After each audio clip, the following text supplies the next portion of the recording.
ನಮಸ್ಕಾರ. ಹಿಂದಿನ ವರ್ಷಗಳಂತೆ ಈ 3 ದಿವಸ ನಗರದ ಶ್ರೀ ಶುಕ್ಲಯಜುರ್ವೇದ ಯುವಕ ಸಂಘದ ನಮ್ಮ ಮಿತ್ರರು ಈ ಉಪನ್ಯಾಸ ಮಾಲೆಯನ್ನು ಪ್ರಾಯೋಜನ ಮಾಡಿದ್ದಾರೆ. ನಮ್ಮ ಎಲ್ಲ ಸಂಪ್ರದಾಯಗಳಲ್ಲಿಯೂ ವಿಶೇಷ ಪೂಜಾರ್ಹರೆನಿಸಿರುವ ಮಹರ್ಷಿ ಯಾಜ್ಞವಲ್ಕ್ಯರ ಸ್ಮರಣೆಯನ್ನು ನಿಮಿತ್ತ ಮಾಡಿಕೊಂಡು ಪ್ರತಿ ವರ್ಷ ವೇದವಾಂಗ್ಮಯ ಕುರಿತು ಈ ಕಾರ್ಯಕ್ರಮಗಳು ನಡೆಯುತ್ತವೆ. ಈ ಸಲದ ಪ್ರವಚನ ಮಾಲೆಯನ್ನು ನಡೆಸಿಕೊಡೋದಕ್ಕೆ ಆದರಣೀಯರಾದ ಡಾಕ್ಟರ್ ಎಸ್ ರಂಗನಾಥ್ ಅವರು ಆಗಮಿಸಿದ್ದಾರೆ. ಈ ವೇದಿಕೆಗೆ ಪರಿಚಿತರೇ ಆಗಿದ್ದಾರೆ. ಕಳೆದ ವರ್ಷ ಉಪನಿಷತ್ತುಗಳ ಸಮಕಾಲೀನ ಪ್ರಸ್ತುತತೆ ಕುರಿತು ಮನನೀಯವಾದ ಪ್ರವಚನ ನೀಡಿದರು. ಎಸ್ ರಂಗನಾಥ್ ಬೆಂಗಳೂರು ವಿಶ್ವವಿದ್ಯಾಲಯದ ಸಂಸ್ಕೃತ MA ತರಗತಿಯಲ್ಲಿ ಪ್ರಥಮ ಶ್ರೇಣಿ ಹಾಗೂ ಪ್ರಥಮ ರ್ಯಾಂಕ್ ಪಡೆದವರು. ಅದಕ್ಕಾಗಿ ಅವರಿಗೆ ಹಿರಿಯಣ್ಣ ಚಿನ್ನದ ಪದಕ, ಹೆಬ್ಬಾರ್ ಶ್ರೀವೈಷ್ಣವ ಸಭಾ ಚಿನ್ನದ ಪದಕ ಕೂಡ ಲಭಿಸಿತ್ತು. ವೇದಧರ್ಮ ಪರಿಪಾಲನಾ ಸಭೆಯವರು ವೇದಭೂಷಣ ಪ್ರಶಸ್ತಿಯನ್ನು ಅವರಿಗೆ ಕೊಟ್ಟು ಗೌರವಿಸಿದರು. ಚಾಮರಾಜೇಂದ್ರ ಸಂಸ್ಕೃತ ಕಾಲೇಜಿನಿಂದ ಅದ್ವೈತ ವೇದಾಂತದಲ್ಲಿ ವಿದ್ವತ್ ಪದವಿ ಪಡೆದಿದ್ದಾರೆ. ಭಾರತೀಯ ತತ್ವಶಾಸ್ತ್ರಕ್ಕೆ ವಾಚಸ್ಪತಿ ಮಿಶ್ರರ ಕೊಡುಗೆ ಅನ್ನೋ ವಿಷಯವನ್ನು ಕುರಿತು ಅವರು ಬರೆದ ಪ್ರೌಢ ಪ್ರಬಂಧಕ್ಕೆ ಬೆಂಗಳೂರು ವಿಶ್ವವಿದ್ಯಾಲಯದಿಂದ PhD ಡಾಕ್ಟರೇಟ್ ದೊರೆತಿದೆ. ಅಮೆರಿಕನ್ ಬಯೋಗ್ರಾಫಿಕಲ್ ಇನ್ಸ್ಟಿಟ್ಯೂಟ್ ಇವರನ್ನು 1996 ವರ್ಷದ ವ್ಯಕ್ತಿ ಅಂತ ಗೌರವಿಸಿತ್ತು. ಸಂಪೂರ್ಣಾನಂದ ಸಂಸ್ಕೃತ ವಿಶ್ವವಿದ್ಯಾಲಯ ಕಾಶಿ ಇವರನ್ನು 1999ರಲ್ಲಿ ಗೌರವಿಸಿತು. ಇವರ ರಾಮಕೀರ್ತಿ ಮಹಾಕಾವ್ಯದ ಕನ್ನಡ ಅನುವಾದ ಥೈಲ್ಯಾಂಡಿನ ಬ್ಯಾಂಕಾಕ್ನಲ್ಲಿ ಪ್ರಕಟ ಆಗಿದೆ. ಇವರು ಇದುವರೆಗೆ ಹತ್ತಿರ 50 ಪುಸ್ತಕಗಳನ್ನು 150 ಲೇಖನಗಳನ್ನು ಪ್ರಕಟಿಸಿದ್ದಾರೆ. 2005ರಲ್ಲಿ ಹಿಮಾಚಲ ಪ್ರದೇಶ ವಿಶ್ವವಿದ್ಯಾಲಯ ಇವರ ಆಧುನಿಕ ಸಂಸ್ಕೃತ ಸಾಹಿತ್ಯ ಒಂದು ವಿಮರ್ಶಾತ್ಮಕ ಅವಲೋಕನ ಅನ್ನುವ ಪ್ರೌಢ ಪ್ರಬಂಧಕ್ಕೆ D.Litt ಪದವಿ ಪ್ರದಾನ ಮಾಡಿದೆ. ಹೀಗೆ ಇವರು 2 ಡಾಕ್ಟರೇಟ್ಗಳಿಗೆ ಭಾಜನರಾಗಿದ್ದಾರೆ. ಇದೀಗ NMKRV ಕಾಲೇಜಿನ ಸಂಸ್ಕೃತ ವಿಭಾಗದ ಅಧ್ಯಕ್ಷರಾಗಿದ್ದಾರೆ. ಭಾರತ ಸರ್ಕಾರದಿಂದ ಮಧುರಾಂತಕಂನ ಅಹೋಬಲ ಮಠದ ಆದರ್ಶ ಸಂಸ್ಕೃತ ಮಹಾವಿದ್ಯಾಲಯಕ್ಕೆ ಸದಸ್ಯರಾಗಿ ನೇಮಕರಾಗಿದ್ದಾರೆ. ಸಂಸ್ಕೃತ ಅಲ್ಲದೆ ಹಿಂದಿಯಲ್ಲಿ ರಾಷ್ಟ್ರಭಾಷಾ ವಿಶಾರದ ಪದವಿಯನ್ನು ಕೂಡ ಪಡೆದಿದ್ದಾರೆ.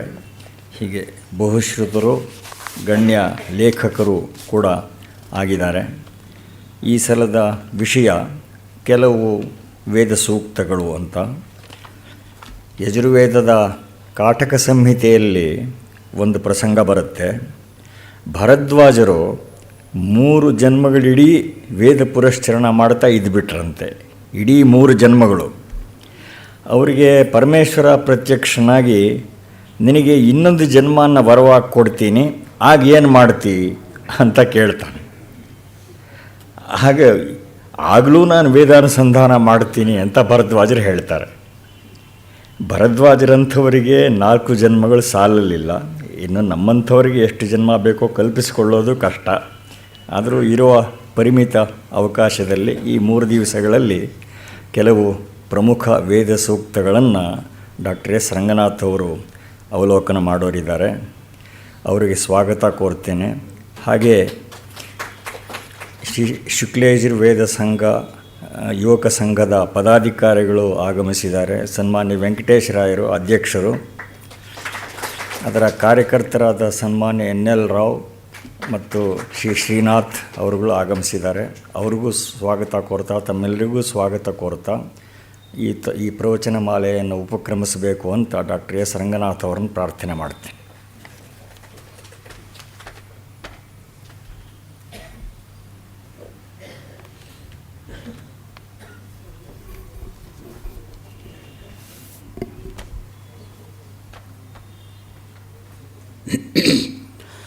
ಓಂ अग्निमीळे पुरोहितं यज्ञस्य देवमृत्विजं होतारं रत्नधातमम् अग्निपूर्वे विरुषिभिरीढ्यो नूतनैरुत स देवं येह वक्षति अग्निनारयमश्नवत्पोषमेव दिवे दिवे यशसं वीरवत्तमम् अग्नेयं यज्ञमध्वरं विश्वतः परिभूरसि स यद्देवेषु गच्छति अग्निर्होता कविक्रतुः सत्यश्चित्रश्रवस्तमः देवो देवेभिरागमत् यदङ्गदाशुषे त्वमग्ने भद्रं करिष्यसि तवेत्तत्सत्यमङ्गिरः उपत्वाग्ने दिवे दिवे दोषावस्तर्धिया वयं नमो भरन्तयेमसि राजन्तमध्वराणां गोपामृतस्य दीदिविं वर्धमानं स्वेदमे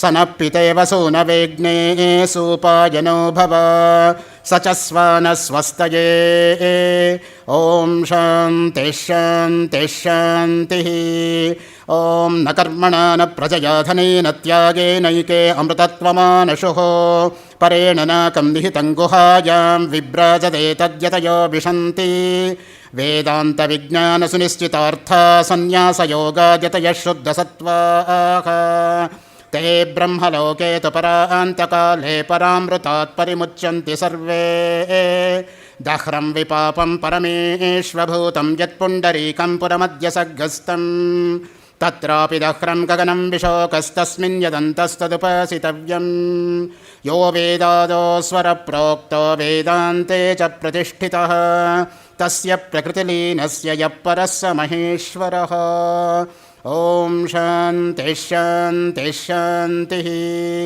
ॐ भद्रं कर्णेभिः शृणुयामदेवाः भद्रं पश्येमाक्षभिर्यजत्राः स्थिरैरङ्गैस्तुष्टुवागुंसस्तनूभिः व्यशेमदेवहितं यदायुः स्वस्ति न इन्द्रो वृद्धश्रवाः स्वस्ति नः पूषा विश्ववेदाः स्वस्ति नस्तार्क्ष्यो अरिष्टनेमिः स्वस्ति नो बृहस्पतिर्दधातु ॐ शान्तिः शान्तिः शान्तिः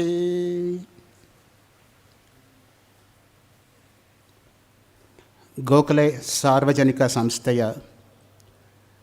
ಗೌರವ ಕಾರ್ಯದರ್ಶಿಗಳು, ಅತ್ಯಂತ ಪೂಜ್ಯರು,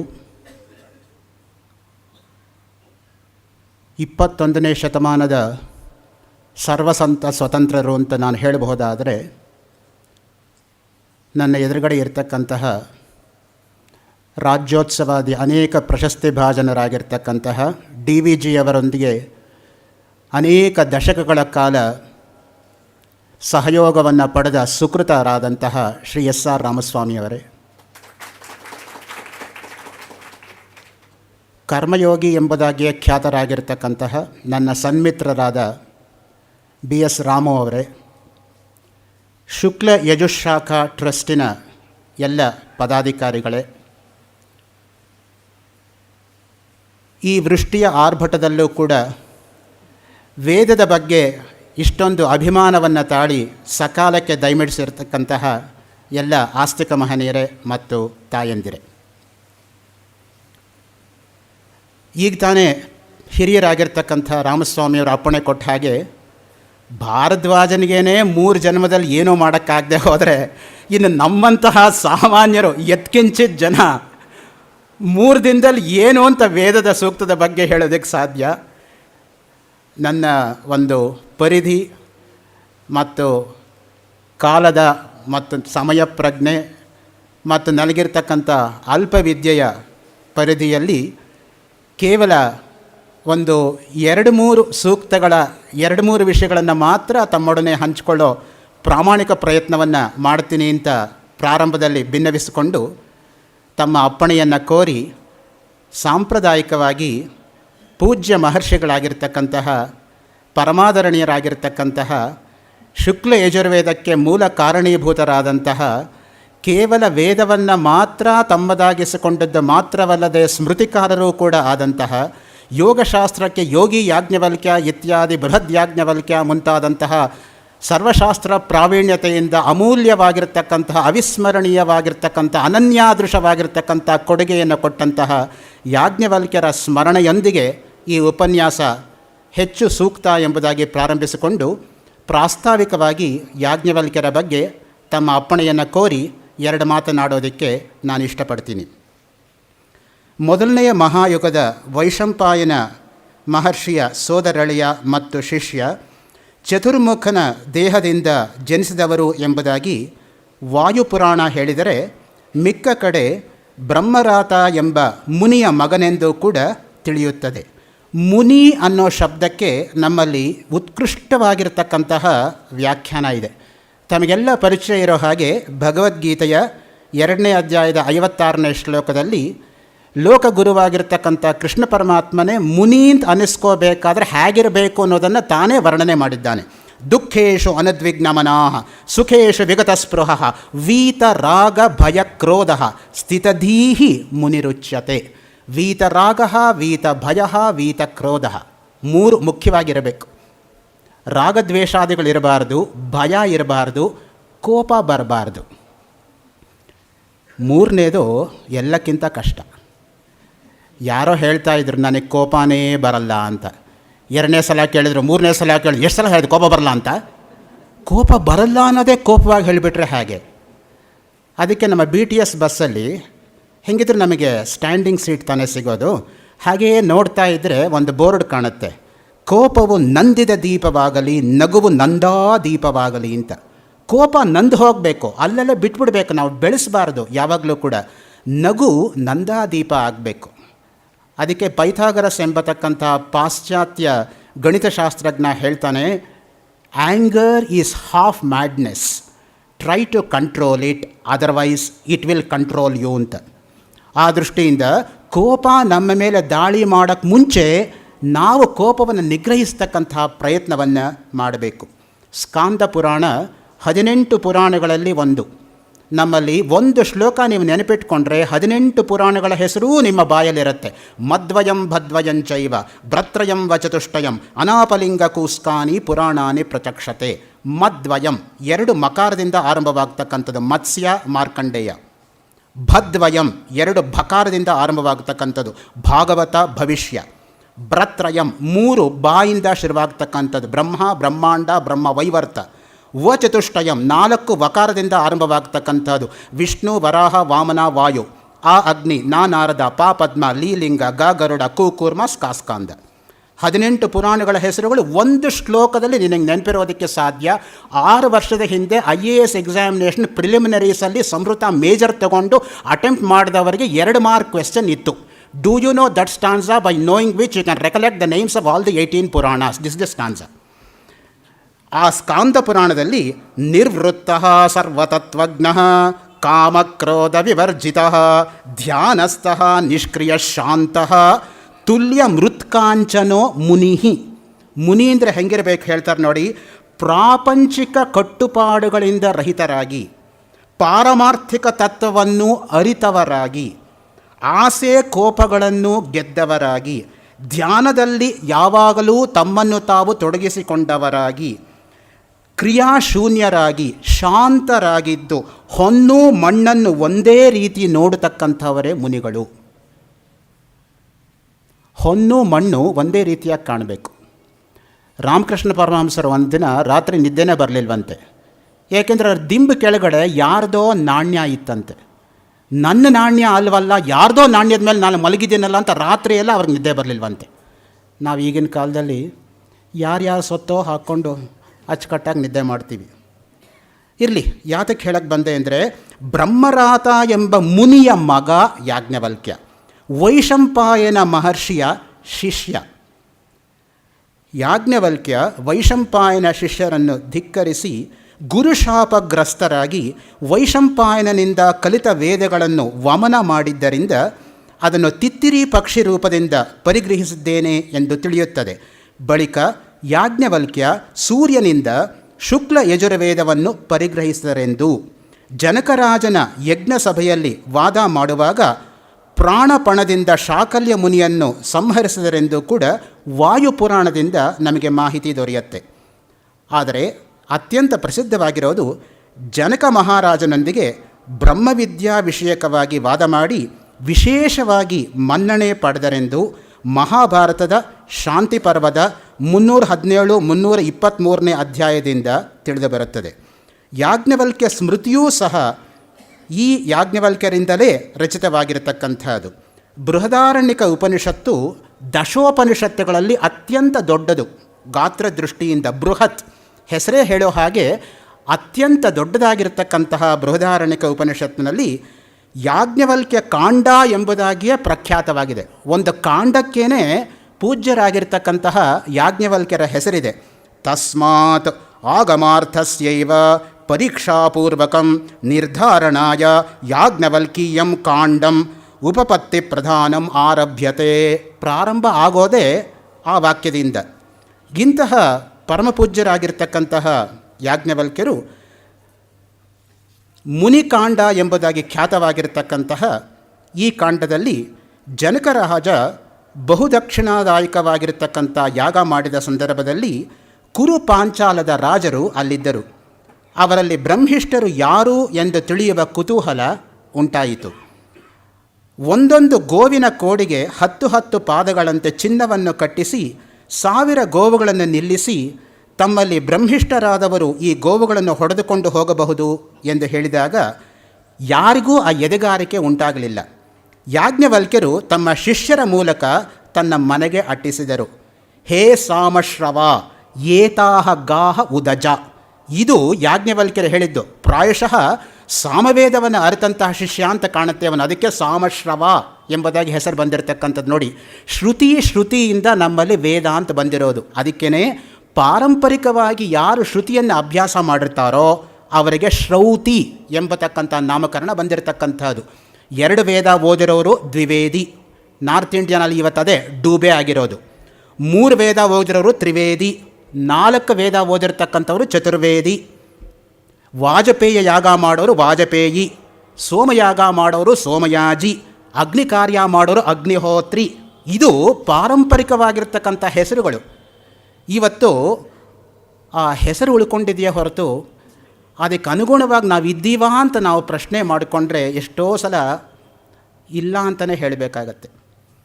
ನಾನು ಪ್ರವರ ಹೇಳ್ಕೊಳ್ಳೋವಾಗ ಋಕ್ ಶಾಕಲ ಶಾಖಾಧ್ಯಾಯಿ ಅಂತ ಹೇಳಿದರೆ ಋಗ್ವೇದದ 8 ಅಷ್ಟಕಗಳು, 10 ಮಂಡಲಗಳು, 10,552 ಮಂತ್ರಗಳು, 1028 ಸೂಕ್ತಗಳು, 52 ಗಂಟೆ ಪಠಣ ನನ್ನ ಬಾಯಲ್ಲಿರಬೇಕು.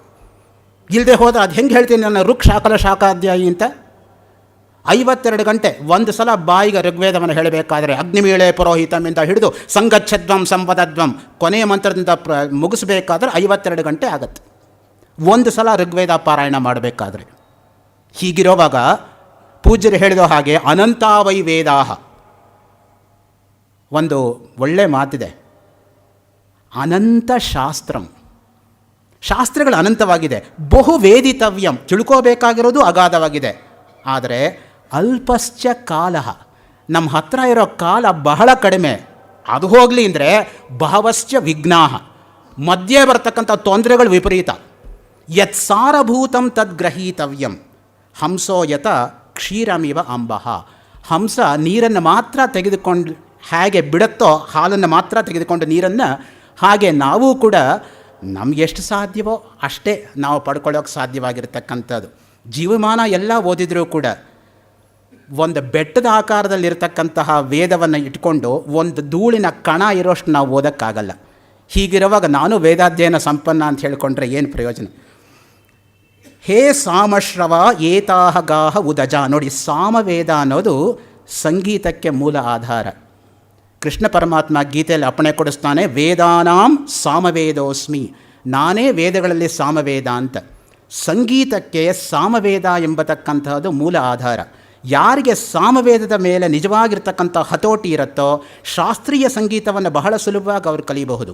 ಯಾರಿಗೆ ಶಾಸ್ತ್ರೀಯ ಸಂಗೀತದ ಮೇಲೆ ಹತೋಟಿ ಇರುತ್ತೋ ಸುಗಮ ಸಂಗೀತ ಅವರಿಗೆ ಲೀಲಾಜಾಲವಾಗಿ ಕಲಿಯಬಹುದು. ಹೇಗೆ ಅಂದರೆ, ಯಾರಿಗೆ ಸಂಸ್ಕೃತ ವ್ಯಾಕರಣ ಅಧ್ಯಯನ ಚೆನ್ನಾಗಾಗಿರುತ್ತೋ, ಈಗಿನ ಕಾಲದಲ್ಲಿ ವ್ಯಾಕರಣ ಅಂದ್ರೇ ಕ್ಯಾಕರಣ ಅನ್ನೋ ಸ್ಥಿತಿ ಬಂದಾಗ ಜರ್ಮನ್ ವ್ಯಾಕರಣ ಒಂದು ವಾರದಲ್ಲಿ ಕಲಿಯಬಹುದು. ಏಕಂ ದ್ವೇ ತ್ರೀಣಿ ಚತ್ವಾರಿ ಪಂಚ ಷಟ್ ಸಪ್ತ ಅಷ್ಟ ನವ ದಶ ಐನ್ ಜ್ವೈ ಡ್ರೈ ಫಿಯರ್ ಫಿಲ್ಮ್ ಝೆಗ್ ಝೀಬನ್ ಆಕ್ ನೈನ್ ಝೆನ್ ಅಂದರೆ 10 ಜರ್ಮನ್ ಭಾಷೆಯಲ್ಲಿ. ಇರಲಿ, ಇಲ್ಲಿ ಸಾಮಶ್ರವ ಅನ್ನೋದಕ್ಕೆ ಹೇಳ್ತಾ ಇದ್ದೀನಿ ನೋಡಿ, ಸಾಮವೇದ ಹ್ಯಾಕ್ ಕೂತ್ಕೊಳ್ಳುತ್ತೆ ಅನ್ನೋದಕ್ಕೆ. ಏತತ್ ಸಾಮಗಾಯನ್ನಾಸ್ತೆ ಹಾ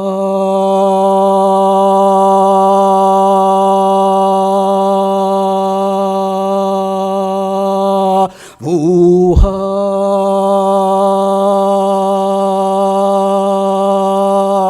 ಊಹಾ ಅಹಮನ್ನಮಹಮನ್ನಮಹಮನ್ನಂ ಅಹಮನ್ನಾದೋ ಹಮನ್ನಾದೋ ಹಮನ್ನಾದ. ಆ ರೀತಿ ಹೋಗುತ್ತೆ ಸಾಮವೇದ. ನಿಜವಾಗಿ ಸಾಮ ಏನಾದರೂ ಹತೋಟಿಯಲ್ಲಿ ಇದ್ದುಬಿಟ್ರೆ ಸಾಕ್ಷಾತ್ ಭಗವಂತ ಶಿವ ಇಳಿದು ಬರ್ತಾನೆ. ಅದರಿಂದ ಸಾಮಗಾನ ಪ್ರಿಯ, ಸಾಮಗಾನ ಲೋಲ ಅಂತ ಅದಕ್ಕೆ ಹೇಳಿರ್ತಕ್ಕಂಥದ್ದು. ತನ್ನ ಶಿಷ್ಯನ ಮೂಲಕ ತನ್ನ ಮನೆಗೆ ಅಟ್ಟಿಸಿದ. ಆಗ ಅಲ್ಲಿದ್ದವರು ಒಬ್ಬೊಬ್ಬರಾಗಿ ವಾದದಲ್ಲಿ ಜಯಿಸುವುದಕ್ಕಾಗಿ ಪ್ರಶ್ನಿಸಿದರು. ನೋಡಿ, ವಾದ ಮತ್ತು ಪ್ರತಿವಾದಗಳು, ಪೂರ್ವಪಕ್ಷ ಮತ್ತು ಸಿದ್ಧಾಂತಗಳು, ಈ ರೀತಿಯಾಗಿ ನಮ್ಮ ಪರಂಪರೆಯಲ್ಲಿ ನಡ್ಕೊಂಡು ಬಂದಿರತಕ್ಕಂತಹ ಶಾಸ್ತ್ರ ಮರ್ಯಾದೆ. ಪರಂಪರೆಯನ್ನು ಬಿಟ್ಟು ಯಾರೂ ಕೂಡ ಮಾತಾಡೋ ಹಾಗಿಲ್ಲ. ಯಾಕೆಂದರೆ ಅಸಂಪ್ರದಾಯವಿತ್ ಸರ್ವಶಾಸ್ತ್ರವಿದಪಿ ಮೂರ್ಖವದೇವ ಉಪೇಕ್ಷಣೀಯ. ಆಚಾರ್ಯ ಶಂಕರರ ಭಗವದ್ಗೀತೆಯ 13ನೇ ಅಧ್ಯಾಯದ 2ನೇ ಶ್ಲೋಕದ 4ನೇ ಪಂಕ್ತಿಯ ಮೇಲೆ ಅವರು 16ನೇ ವಯಸ್ಸಿನಲ್ಲಿ ಬರೆದಿರ್ತಕ್ಕಂಥ ಪ್ರಸನ್ನ ಗಂಭೀರ ಶೈಲಿಯ ಭಾಷ್ಯ. ಆ ದೃಷ್ಟಿಯಿಂದ ಪರಶುರಾಮರು ಚಿರಂಜೀವಿಗಳು. ಪರಶುರಾಮರು ಕಲ್ಪಸೂತ್ರದಲ್ಲಿ ಹೇಳ್ತಾರೆ, ಸಂಪ್ರದಾಯ ವಿಶ್ವಾಸಾಭ್ಯಾಂ ಸರ್ವಸಿದ್ಧಿ. ಯಾರಿಗೆ ಸಂಪ್ರದಾಯದಲ್ಲಿ ವಿಶ್ವಾಸ ಇರುತ್ತೋ ಎಲ್ಲವೂ ಅವರಿಗೆ ಸಿದ್ಧವಾಗುತ್ತೆ ಅಂತ ಪರಶುರಾಮರ ಕಲ್ಪಸೂತ್ರ ಅಪ್ಪಣೆ ಕೊಡಿಸುತ್ತೆ. ಚಿರಂಜೀವಿಗಳು ಪರಶುರಾಮರು. ಮೊದಲನೆಯ ಬ್ರಾಹ್ಮಣದಲ್ಲಿ ಅಶ್ವಲ ಮೃತ್ಯುವಿನಿಂದ ಬಿಡುಗಡೆ ಹೇಗೆ ಎಂದು ಪ್ರಶ್ನಿಸ್ತಾನೆ. 2ನೇ ಬ್ರಾಹ್ಮಣದಲ್ಲಿ ಆರ್ತಭಾಗ ಗ್ರಹಾತಿಗ್ರಹ ಮೃತ್ಯುವಿನ ಬಗ್ಗೆ ಪ್ರಶ್ನೆ ಮಾಡ್ತಾನೆ. 3ನೇ ಬ್ರಾಹ್ಮಣದಲ್ಲಿ ಭುಜ್ಜು ಲಾಹ್ಯಾಯಿನಿ ಕರ್ಮಫಲವೆಲ್ಲ ಸಂಸಾರವೇ ಎಂಬುದಾಗಿ ಪ್ರಶ್ನೆ ಮಾಡ್ತಾನೆ. 4ನೇ ಬ್ರಾಹ್ಮಣದಲ್ಲಿ ಉಷಸ್ಥ ಆತ್ಮ ನಿರುಪಾಧಿಕ ಸ್ವರೂಪದ ಬಗ್ಗೆ ಕೇಳ್ತಾನೆ. 5ನೇ ಬ್ರಾಹ್ಮಣದಲ್ಲಿ ಕಹೋಲರು ಮೋಕ್ಷ ಸಾಧನ ಸಹಿತವಾದ ಆತ್ಮದ ಬಗ್ಗೆ ಕೇಳ್ತಾರೆ. 6ನೇ ಬ್ರಾಹ್ಮಣದಲ್ಲಿ ಗಾರ್ಗಿ ಬಾಹ್ಯ ನಿರಾಕರಣ ಪೂರ್ವಕ ಬ್ರಹ್ಮಜ್ಞಾನದ ಬಗ್ಗೆ ಪ್ರಶ್ನೆ ಕೇಳ್ತಾರೆ. ನೋಡಿ, ಸ್ವಂತ ಮಡದಿಯಾಗಿರ್ತಕ್ಕಂಥವಳು, ಸ್ವಂತ ಹೆಂಡತಿ ಕೂಡ ಮುಲಾಜ್ ನೋಡೋದಿಲ್ಲ. ಆತ್ಮವಿದ್ಯೆ ಅಂದರೆ ಖಡಾಖಂಡಿತವಾಗಿರಬೇಕು. ನನಗೆ ಗೊತ್ತು ಅಂದರೆ ನೀನು ಅದನ್ನು ಜಸ್ಟಿಫೈ ಮಾಡ್ಕೋಬೇಕು, ಇಲ್ಲದೆ ಹೋದರೆ ಗೊತ್ತಿಲ್ಲ ಅಂತ ಒಪ್ಕೋಬೇಕು. ಗಾರ್ಗಿ ಸ್ವಂತ ಗಂಡನನ್ನು ಪ್ರಶ್ನೆ ಮಾಡ್ತಾಳೆ. ಅದಕ್ಕೆ ಬ್ರಹ್ಮವಾದಿನಿ ಗಾರ್ಗಿ ಅಂತಿದ್ದಿದ್ದು. ಆಗಿನ ಕಾಲದಲ್ಲಿ ಬ್ರಹ್ಮವಾದಿಗಳು ಮಾತ್ರ ಅಲ್ಲ, ಬ್ರಹ್ಮವಾದಿನಿಯರೂ ಇರ್ತಾಯಿದ್ರು. ಘೋಷ, ಅಪಾಲ, ಶಾಶ್ವತಿ, ಈ ರೀತಿಯಾಗಿ ನಮ್ಮಲ್ಲಿ ಬ್ರಹ್ಮವಾದಿನಿಯರ ಒಂದು ಪರಂಪರೆಯೇ ಇದೆ ಉದ್ದಕ್ಕೆ. ಬ್ರಹ್ಮಜ್ಞಾನದ ಬಗ್ಗೆ ಮತ್ತೆ 8ನೆಯ ಬ್ರಾಹ್ಮಣದಲ್ಲಿ ಗಾರ್ಗಿ ನಿರುಪಾಧಿಕ ಬ್ರಹ್ಮಸ್ವರೂಪದ ಬಗ್ಗೆ ಪ್ರಶ್ನೆಯನ್ನು ಕೇಳ್ತಾಳೆ. ಅದಕ್ಕೆ ಯಾಜ್ಞವಲ್ಕ್ಯರು ಉತ್ತರ ಕೊಡ್ತಾರೆ. ಏ ತದ್ವೈ ತದಕ್ಷರಂ ಗಾರ್ಗಿ ಬ್ರಾಹ್ಮಣ ಅಭಿವದಂತಿ ಅಸ್ಥೂಲಂ ಅನಣು ಅಹ್ರಸ್ವಂ ಅದೀರ್ಘಂ ಅಲೋಹಿತಂ ಅಸ್ನೇಹಂ ಅಚ್ಛಾಯಂ ಅತಮಃ ಅವಾಯು ಅನಾಕಾಶಂ ಅಸಂಗಂ ಅರಸಂ ಅಗಂಧಂ ಅಚಕ್ಷು ಅಶ್ರೋತ್ರಂ ಅವಾಕ್ ಅಮನಃ ಅತೇಜಸ್ಕಃ ಅಪ್ರಾಣಃ ಅಮುಕಃ ಅಮಾತ್ರಃ ಅನಂತರಂ ಅಬಾಹ್ಯಂ ನತದಶ್ನಾತಿ ಕಿಂಚನ ನತದಶ್ನಾತಿ ಕಶ್ಚನ. ಇದು ಒಂದು ಮಂತ್ರ ನಾನು ಬಿಡಿಸಿ ಹೇಳಿಬಿಟ್ರೆ 1.5 ಗಂಟೆ ಆಗಿಬಿಡುತ್ತೆ. ನಾನು ಆ ದುಸ್ಸಾಹಸಕ್ಕೆ ಹೋಗಲ್ಲ. ಯಾಕೆ ಅಂತ ಹೇಳಿದರೆ ಇನ್ನು ಯಾಜ್ಞವಲ್ಕ್ಯರ ಬಗ್ಗೆ ತಿಳ್ಕೊಬೇಕಾದ್ರೆ ಸಾಕಷ್ಟಿದೆ. ಇದು ನಿಮಗೆ ಒಂದು ಉದಾಹರಣೆ ಮಾತ್ರ ಕೊಡ್ತಾ ಇದ್ದೀನಿ. ಗಾರ್ಗಿಗೆ ಯಾವ ರೀತಿ ಸ್ವಂತ ಬ್ರಹ್ಮವಾದಿಯಾಗಿರ್ತಕ್ಕಂತಹ ಯಾಜ್ಞವಲ್ಕ್ಯರು ಉತ್ತರ ಕೊಟ್ಟರು ಅನ್ನೋದಕ್ಕೆ ನಿಷೇಧ ಮುಖಾಂತರವಾಗಿಯೇ ನಮ್ಮಲ್ಲಿ ತಿಳ್ಕೋಬೇಕು. ನೇತಿ ನೇತಿ, ಇದಲ್ಲ ಇದಲ್ಲ ಇದಲ್ಲ ಇದಲ್ಲ. ಹಾಗಿದ್ರೆ ಯಾರದೋ ಅದೆಲ್ಲವೂ ಅಲ್ಲದೆ ಏನು ಉಳ್ಕೊಂಡಿದೆಯೋ ಅದೇ ಬ್ರಹ್ಮವಸ್ತುನಪ್ಪ. ಹಾಗಿದ್ರೆ ಎಸ್ ಆರ್ ರಾಮಸ್ವಾಮಿಗಳು ಯಾರು? ಎಸ್ ಆರ್ ರಾಮಸ್ವಾಮಿಗಳು ರಾಮು ಅಲ್ಲ. ಎಸ್ ಆರ್ ರಾಮಸ್ವಾಮಿಗಳು ಗುಪ್ತಾ ಅವರಲ್ಲ. ಎಸ್ ಆರ್ ರಾಮಸ್ವಾಮಿಗಳು ಇನ್ಯಾರೋ ಅಲ್ಲ. ಹಾಗಿದ್ರೆ ಯಾರು ಅವರು? ಅದೆಲ್ಲವೂ ಅಲ್ಲದೆ ಯಾರು ಉಳ್ಕೊಂಡಿದ್ದಾರೋ ಅವರೇ ಎಸ್ ಆರ್ ರಾಮಸ್ವಾಮಿಗಳು. ನಿಷೇಧ ಮುಖಾಂತರವಾಗಿಯೇ ನೀವು ಹೇಳಬೇಕೇ ಹೊರತು ನೇರವಾಗಿ ಹೇಳಿದರೆ ಏನು ತೊಂದರೆ ಬರುತ್ತೆ ಅಂದರೆ, ಕಣ್ಣಿಂದ ನೋಡೋದು, ಬಾಯಿಂದ ಹೇಳೋದು, ಕಿವಿಯಿಂದ ಕೇಳೋದು ಅಂತ ಆದರೆ ಕಣ್ಣು, ಬಾಯಿ, ಕಿವಿ ಎಲ್ಲವೂ ಕೂಡ ಇಂದ್ರಿಯಗಳಾಗಿರೋದರಿಂದ, ಇಂದ್ರಿಯಕ್ಕೆ ಹುಟ್ಟಿರೋದರಿಂದ, ಯಾವ ಹುಟ್ಟಿರೋದಂದ್ರೆ ಹುಟ್ಟಿಲ್ಲದೆ ಇರೋದನ್ನು ತಿಳ್ಕೊಳ್ಳೋಕೆ ಆಗದೆ ಇರೋದರಿಂದ ಬೇಸಿಕ್ ಮಿಸ್ಟೇಕ್ ನಾವು ಮಾಡ್ತೀವಿ. ಈ ದೃಷ್ಟಿಯಿಂದ ಶ್ರೋತ್ರಸ್ಯ ಶ್ರೋತ್ರಂ ಮನಸೋ ಮನೋ ಯದ್ವಾಚೋಹ ವಾಚಂ ಸವ ಪ್ರಾಣಸ್ಯ ಪ್ರಾಣಃ ಚಕ್ಷುಷಶ್ಚಕ್ಷುಃ ಅತಿಮುಚ್ಯತೀರ ಪ್ರೇತ್ಯಾಸ್ಮಾಲ್ಲೋಕಾದಮೃತಾ ಭವಂತಿ ನ ತತ್ರ ಚಕ್ಷುರ್ಗಚ್ಚತಿ ನ ವಾಗ್ಗಚ್ಚತಿ ನೋ ಮನಃ ನ ವಿದ್ಮೋ ನ ವಿಜಾನೀಮೋ ಯಥೈತದನುಶಿಷ್ಯಾತ್ ಅನ್ಯದೇವ ತದ್ವಿದಿತಾದತೋ ಅವಿದಿತಾದದಿ ಇತಿ ಶುಶ್ರುಮಧೀರಾಣಾಂ ಯೇನಸ್ತದ್ವ್ಯಾಚ ಚಕ್ಷುರೇ ಯದ್ವಾಚಾನಭ್ಯುದಿತಂ ಯೇನ ವಾಗಭ್ಯುಜ್ಯತೆ ತದೇವ ಬ್ರಹ್ಮತ್ವಂ ವಿದ್ಧಿ ನೇದಂ ಯದಿದಮುಪಾಸತೆ. ಈ ರೀತಿಯಾಗಿ ಕೇನೋಪನಿಷತ್ ಅಪ್ಪಣೆ ಕೊಡಿಸತ್ತೆ. ಯಥೋ ವಾಚೋ ನಿವರ್ತಂತೆ ಅಪ್ರಾಪ್ಯ ಮನಸಾ ಸಹ ತೈತರಿಯ ಉಪನಿಷತ್ ಹೇಳ್ತಾ ಇದೆ. ಆ ದೃಷ್ಟಿಯಿಂದ ನಿಷೇಧ ಮುಖಾಂತರವಾಗಿಯೇ ನಾವಿದನ್ನು ಅರ್ಥ ಮಾಡ್ಕೋಬೇಕು. ಇಂತಹ ಶ್ರೇಷ್ಠವಾಗಿರ್ತಕ್ಕಂಥ ಯಾಜ್ಞವಲ್ಕ್ಯರು ಮತ್ತೊಂದು ಶ್ರೇಷ್ಠವಾಗಿರ್ತಕ್ಕಂಥ ಕೃತಿ ನೋಡಿ, 12 ಅಧ್ಯಾಯ 496 ಶ್ಲೋಕಗಳಿಂದ ವಿಭಕ್ತವಾಗಿರ್ತಕ್ಕಂಥ ಯೋಗಿ ಯಾಜ್ಞವಲ್ಕ್ಯ ಗ್ರಂಥ. ಇದು ಬಹುತೇಕ ಜನರಿಗೆ ಗಮನಕ್ಕೆ ಬಂದಿಲ್ಲ. ನಿಜವಾಗ್ಲೂ ಕೂಡ ಯೋಗಶಾಸ್ತ್ರಕ್ಕೆ ಎಂಥ ಕೊಡುಗೆ ಗೊತ್ತಾ ಯೋಗಿ ಯಾಜ್ಞವಲ್ಕ್ಯ ಎಂಬತಕ್ಕಂಥ ಗ್ರಂಥ. 12 ಅಧ್ಯಾಯಗಳಲ್ಲಿ ವಿಭಕ್ತವಾಗಿರ್ತಕ್ಕಂಥ ಈ ಗ್ರಂಥ ಓಂಕಾರದ ಪ್ರಾಮುಖ್ಯತೆ, ಕೇವಲ ಸನ್ಯಾಸದಿಂದಲೇ ಮೋಕ್ಷವಲ್ಲ, ಗೃಹಸ್ಥರಿಗೂ ಮೋಕ್ಷ ಸಾಧ್ಯ, ಕುಂಡಲಿನಿ ಯೋಗದ ಮಹತ್ವ ಮತ್ತು ಕುಂಡಲಿನಿಗೂ ನಾಡಿಗಳಿಗೂ ಪ್ರಾಣಕ್ಕೂ ಇರತಕ್ಕಂಥ ಸಂಬಂಧ, ಅಷ್ಟಾಂಗ ಯೋಗಗಳ ವರ್ಣನೆ. ಮಿಕ್ಕ ಯಾವ ಗ್ರಂಥಗಳಿಗೂ ಇದಕ್ಕೂ ಇರತಕ್ಕಂಥ ವ್ಯತ್ಯಾಸ ಅಂದರೆ ಪ್ರಾಣಾಯಾಮದ ವಿಧಿವಿಧಾನಗಳನ್ನು ಆಯುರ್ವೇದದ ಹಿನ್ನೆಲೆಯಲ್ಲಿ ಯಾಜ್ಞವಲ್ಕ್ಯರು ಗಾರ್ಗಿಗೆ ಮಾಡಿರ್ತಕ್ಕಂಥ ಉಪದೇಶ, ಸಗುಣ ನಿರ್ಗುಣ ಬ್ರಹ್ಮದ ವರ್ಣನೆ ಮತ್ತು 5 ಜನ ಗುರುಗಳ ವರ್ಣನೆ. ನೋಡಿ ಎಂತಹ ಅದ್ಭುತವಾಗಿರ್ತಕ್ಕಂಥ ವಿಷಯ ಯೋಗಿ ಯಾಜ್ಞವಲ್ಕ್ಯದಲ್ಲಿರೋದು ಅಂದರೆ ಈಗಿನ ಕಾಲಕ್ಕೆ ಅತ್ಯಂತ ಪ್ರಸ್ತುತವಾಗಿರ್ತಕ್ಕಂಥದ್ದು. ಕೊನೆಯದು ಮಾತ್ರ 5 ಜನ ಗುರುಗಳ ವರ್ಣನೆ. ಯಾರಪ್ಪ 5 ಜನ ಗುರುಗಳು? ಗುರವಃ ಪಂಚ ಸರ್ವೇಷಾಂ. ಸ್ಪಷ್ಟವಾಗಿ ಯಾಜ್ಞವಲ್ಕ್ಯರು ಹೇಳ್ತಾ ಇದ್ದಾರೆ. ಮೊದಲನೆಯವರು ಸೋದರ ಮಾವ, ಎರಡನೆಯವರು ಹೆಣ್ಣು ಕೊಟ್ಟು ಮಾವ, ಮೂರನೆಯವರು ತಾಯಿ, ನಾಲ್ಕನೆಯವರು ತಂದೆ, 5ನೇದು ಬ್ರಹ್ಮವಿದ್ಯೆಯನ್ನು ಕಲಿಸ್ಕೊಟ್ಟಿರ್ತಕ್ಕಂತಹ ಬ್ರಹ್ಮಿಷ್ಠರಾಗಿರ್ತಕ್ಕಂಥ ಗುರುಗಳು. ಈ 5 ಜನ ಗುರುಗಳಲ್ಲಿ ಶ್ರೇಷ್ಠ ಗುರುಗಳು 3 ಅಂತೆ. ಅವ್ರು ಯಾರು? ತಾಯಿ, ತಂದೆ ಮತ್ತು ಬ್ರಹ್ಮಜ್ಞಾನಿಗಳಾಗಿರ್ತಕ್ಕಂಥ ಗುರು. ಶ್ರೇಷ್ಠ ತಮ ಯಾರು ಅಂದರೆ ಬ್ರಹ್ಮಜ್ಞಾನವನ್ನು ಬೋಧಿಸ್ತಕ್ಕಂತಹ ಗುರುವೇ ಅನ್ನೋದು ಯಾಜ್ಞವಲ್ಕ್ಯರ ತೀರ್ಮಾನ ಈ ಗ್ರಂಥದಲ್ಲಿ. ಗುರು ಅನ್ನೋ ಶಬ್ದಕ್ಕೆ ಇವತ್ತಾಗಿರೋಷ್ಟು ಅಪಾರ್ಥ ಪ್ರಾಯಶಃ ಇನ್ನೆಲ್ಲೂ ಇಲ್ಲ ಅಂದರೆ ಅತಿಶಯೋಕ್ತಿ ಅಲ್ಲ. ಎಷ್ಟು ಯಾವ ಮಟ್ಟದಿಂದ ಯಾವ ಮಟ್ಟಕ್ಕೆ ಇಳಿಸಿಬಿಟ್ಟಿದ್ದಾರೆ ನೋಡಿ ಗುರು ಅನ್ನೋ ಶಬ್ದ. ಖೇದ ಆಗತ್ತೆ ಮನಸ್ಸಿಗೆ ನಿಜವಾಗ್ಲೂ ಕೂಡ. ಗು ಮತ್ತು ರು ಅಂತ 2 ಅಕ್ಷರ ಇದೆಯಪ್ಪ. ಗು ಅಂದರೆ ಅಜ್ಞಾನ, ರು ಅಂದರೆ ನಿವಾರಕ. ಅಜ್ಞಾನ ನಿವಾರಕ ಅನ್ನೋ ಶಬ್ದ ನೀವು ಗುರು ಅನ್ನೋ ಶಬ್ದ ಬಿಟ್ಟು ಇನ್ನು ಯಾವುದೇ ಭಾಷೆನಲ್ಲೂ ತರಕ್ಕೆ ಸಾಧ್ಯ ಇಲ್ಲ. You can not translate the word guru into English. Guru is not teacher, guru is not mentor, guru is not preceptor, guru is guru himself. ಗುರುಗಳು ಹೇಗಿದ್ದಾರೆ? ಗುರುಗಳ ಥರ ಇದ್ದಾರೆ ಅಷ್ಟೇ. ಆಕಾಶ ಹೇಗಿದೆ? ಆಕಾಶದ ತರಹ ಇದೆ. ಸಮುದ್ರ ಹೇಗಿದೆ? ಸಮುದ್ರ ತರಹ ಇದೆ. ಸಮುದ್ರ ಕೆರೆ ಅಲ್ಲ, ಕುಂಟೆ ಅಲ್ಲ, ನದಿ ಅಲ್ಲ, ಬಾವೆ ಅಲ್ಲ, ಕಾಲುವೆ ಅಲ್ಲ, ನಲ್ಲಿ ಅಲ್ಲ. ಏನು ಸಮುದ್ರ? ಸಮುದ್ರವೇ. ರಾಮ ಮತ್ತು ರಾವಣರ ನಡುವೆ ಆದ ಯುದ್ಧ ಹೇಗಿತ್ತು? ರಾಮ ಮತ್ತು ರಾವಣರ ನಡುವೆ ಆದ ಯುದ್ಧ ತರಹ ಇತ್ತು ಅಷ್ಟೇ. ಹೇಗಪ್ಪ ವರ್ಣನೆ ಮಾಡ್ತೀರಾ ಗುರುವಿನ ಶಬ್ದವನ್ನು? You cannot translate. ಅದು ಭಾಷಾಂತರ ಮಾಡೋಕ್ಕಾಗಲ್ಲ. ಧರ್ಮ ಅನ್ನೋ ಶಬ್ದ ಇದ್ದ ಹಾಗೆ. Dharma is not religion, dharma is not ethics, dharma is not values, dharma is not code of conduct, dharma is not religion. Dharma is dharma itself. ನೀವು ಭಾಷಾಂತರ ಮಾಡೋಕ್ಕಾಗಲ್ಲ. ಧಾರಣಾತ್ ಧರ್ಮ ಇತ್ಯಾಹು ಧರ್ಮ ಏವ ಹತೋ ಹಂತಿ ಧರ್ಮೋ ರಕ್ಷತಿ ರಕ್ಷಿತಃ. ಧರ್ಮಶಾಸ್ತ್ರದ ಬಗ್ಗೆ ಹಿಸ್ಟ್ರಿ ಆಫ್ ಧರ್ಮಶಾಸ್ತ್ರಾಸ್ ಅಂತ 6 ವಾಲ್ಯೂಮ್ PV ಕಾಣೆಯವರು ಬರೆದು 1954ನೇ ಇಸ್ವಿನಲ್ಲಿ ಪ್ರಪ್ರಥಮವಾಗಿ ಸಾಹಿತ್ಯ ಅಕಾಡೆಮಿ ಪುರಸ್ಕಾರಕ್ಕೆ ಪಾತ್ರರಾಗಿರ್ತಕ್ಕಂಥ 6000 ಪುಟ ವ್ಯಾಖ್ಯಾನ ಇದೆ. ಧರ್ಮ ಅನ್ನೋ ಒಂದು ಶಬ್ದದ ಮೇಲೆ ಜ್ಞಾಪಕ ಇರಲಿ ನಿಮಗೆ. ಏನು ಧರ್ಮ ನಾನು ಮಾತಾಡೋದು? ಯಾವ ಧರ್ಮ ನಾನು ಮಾತಾಡೋದು?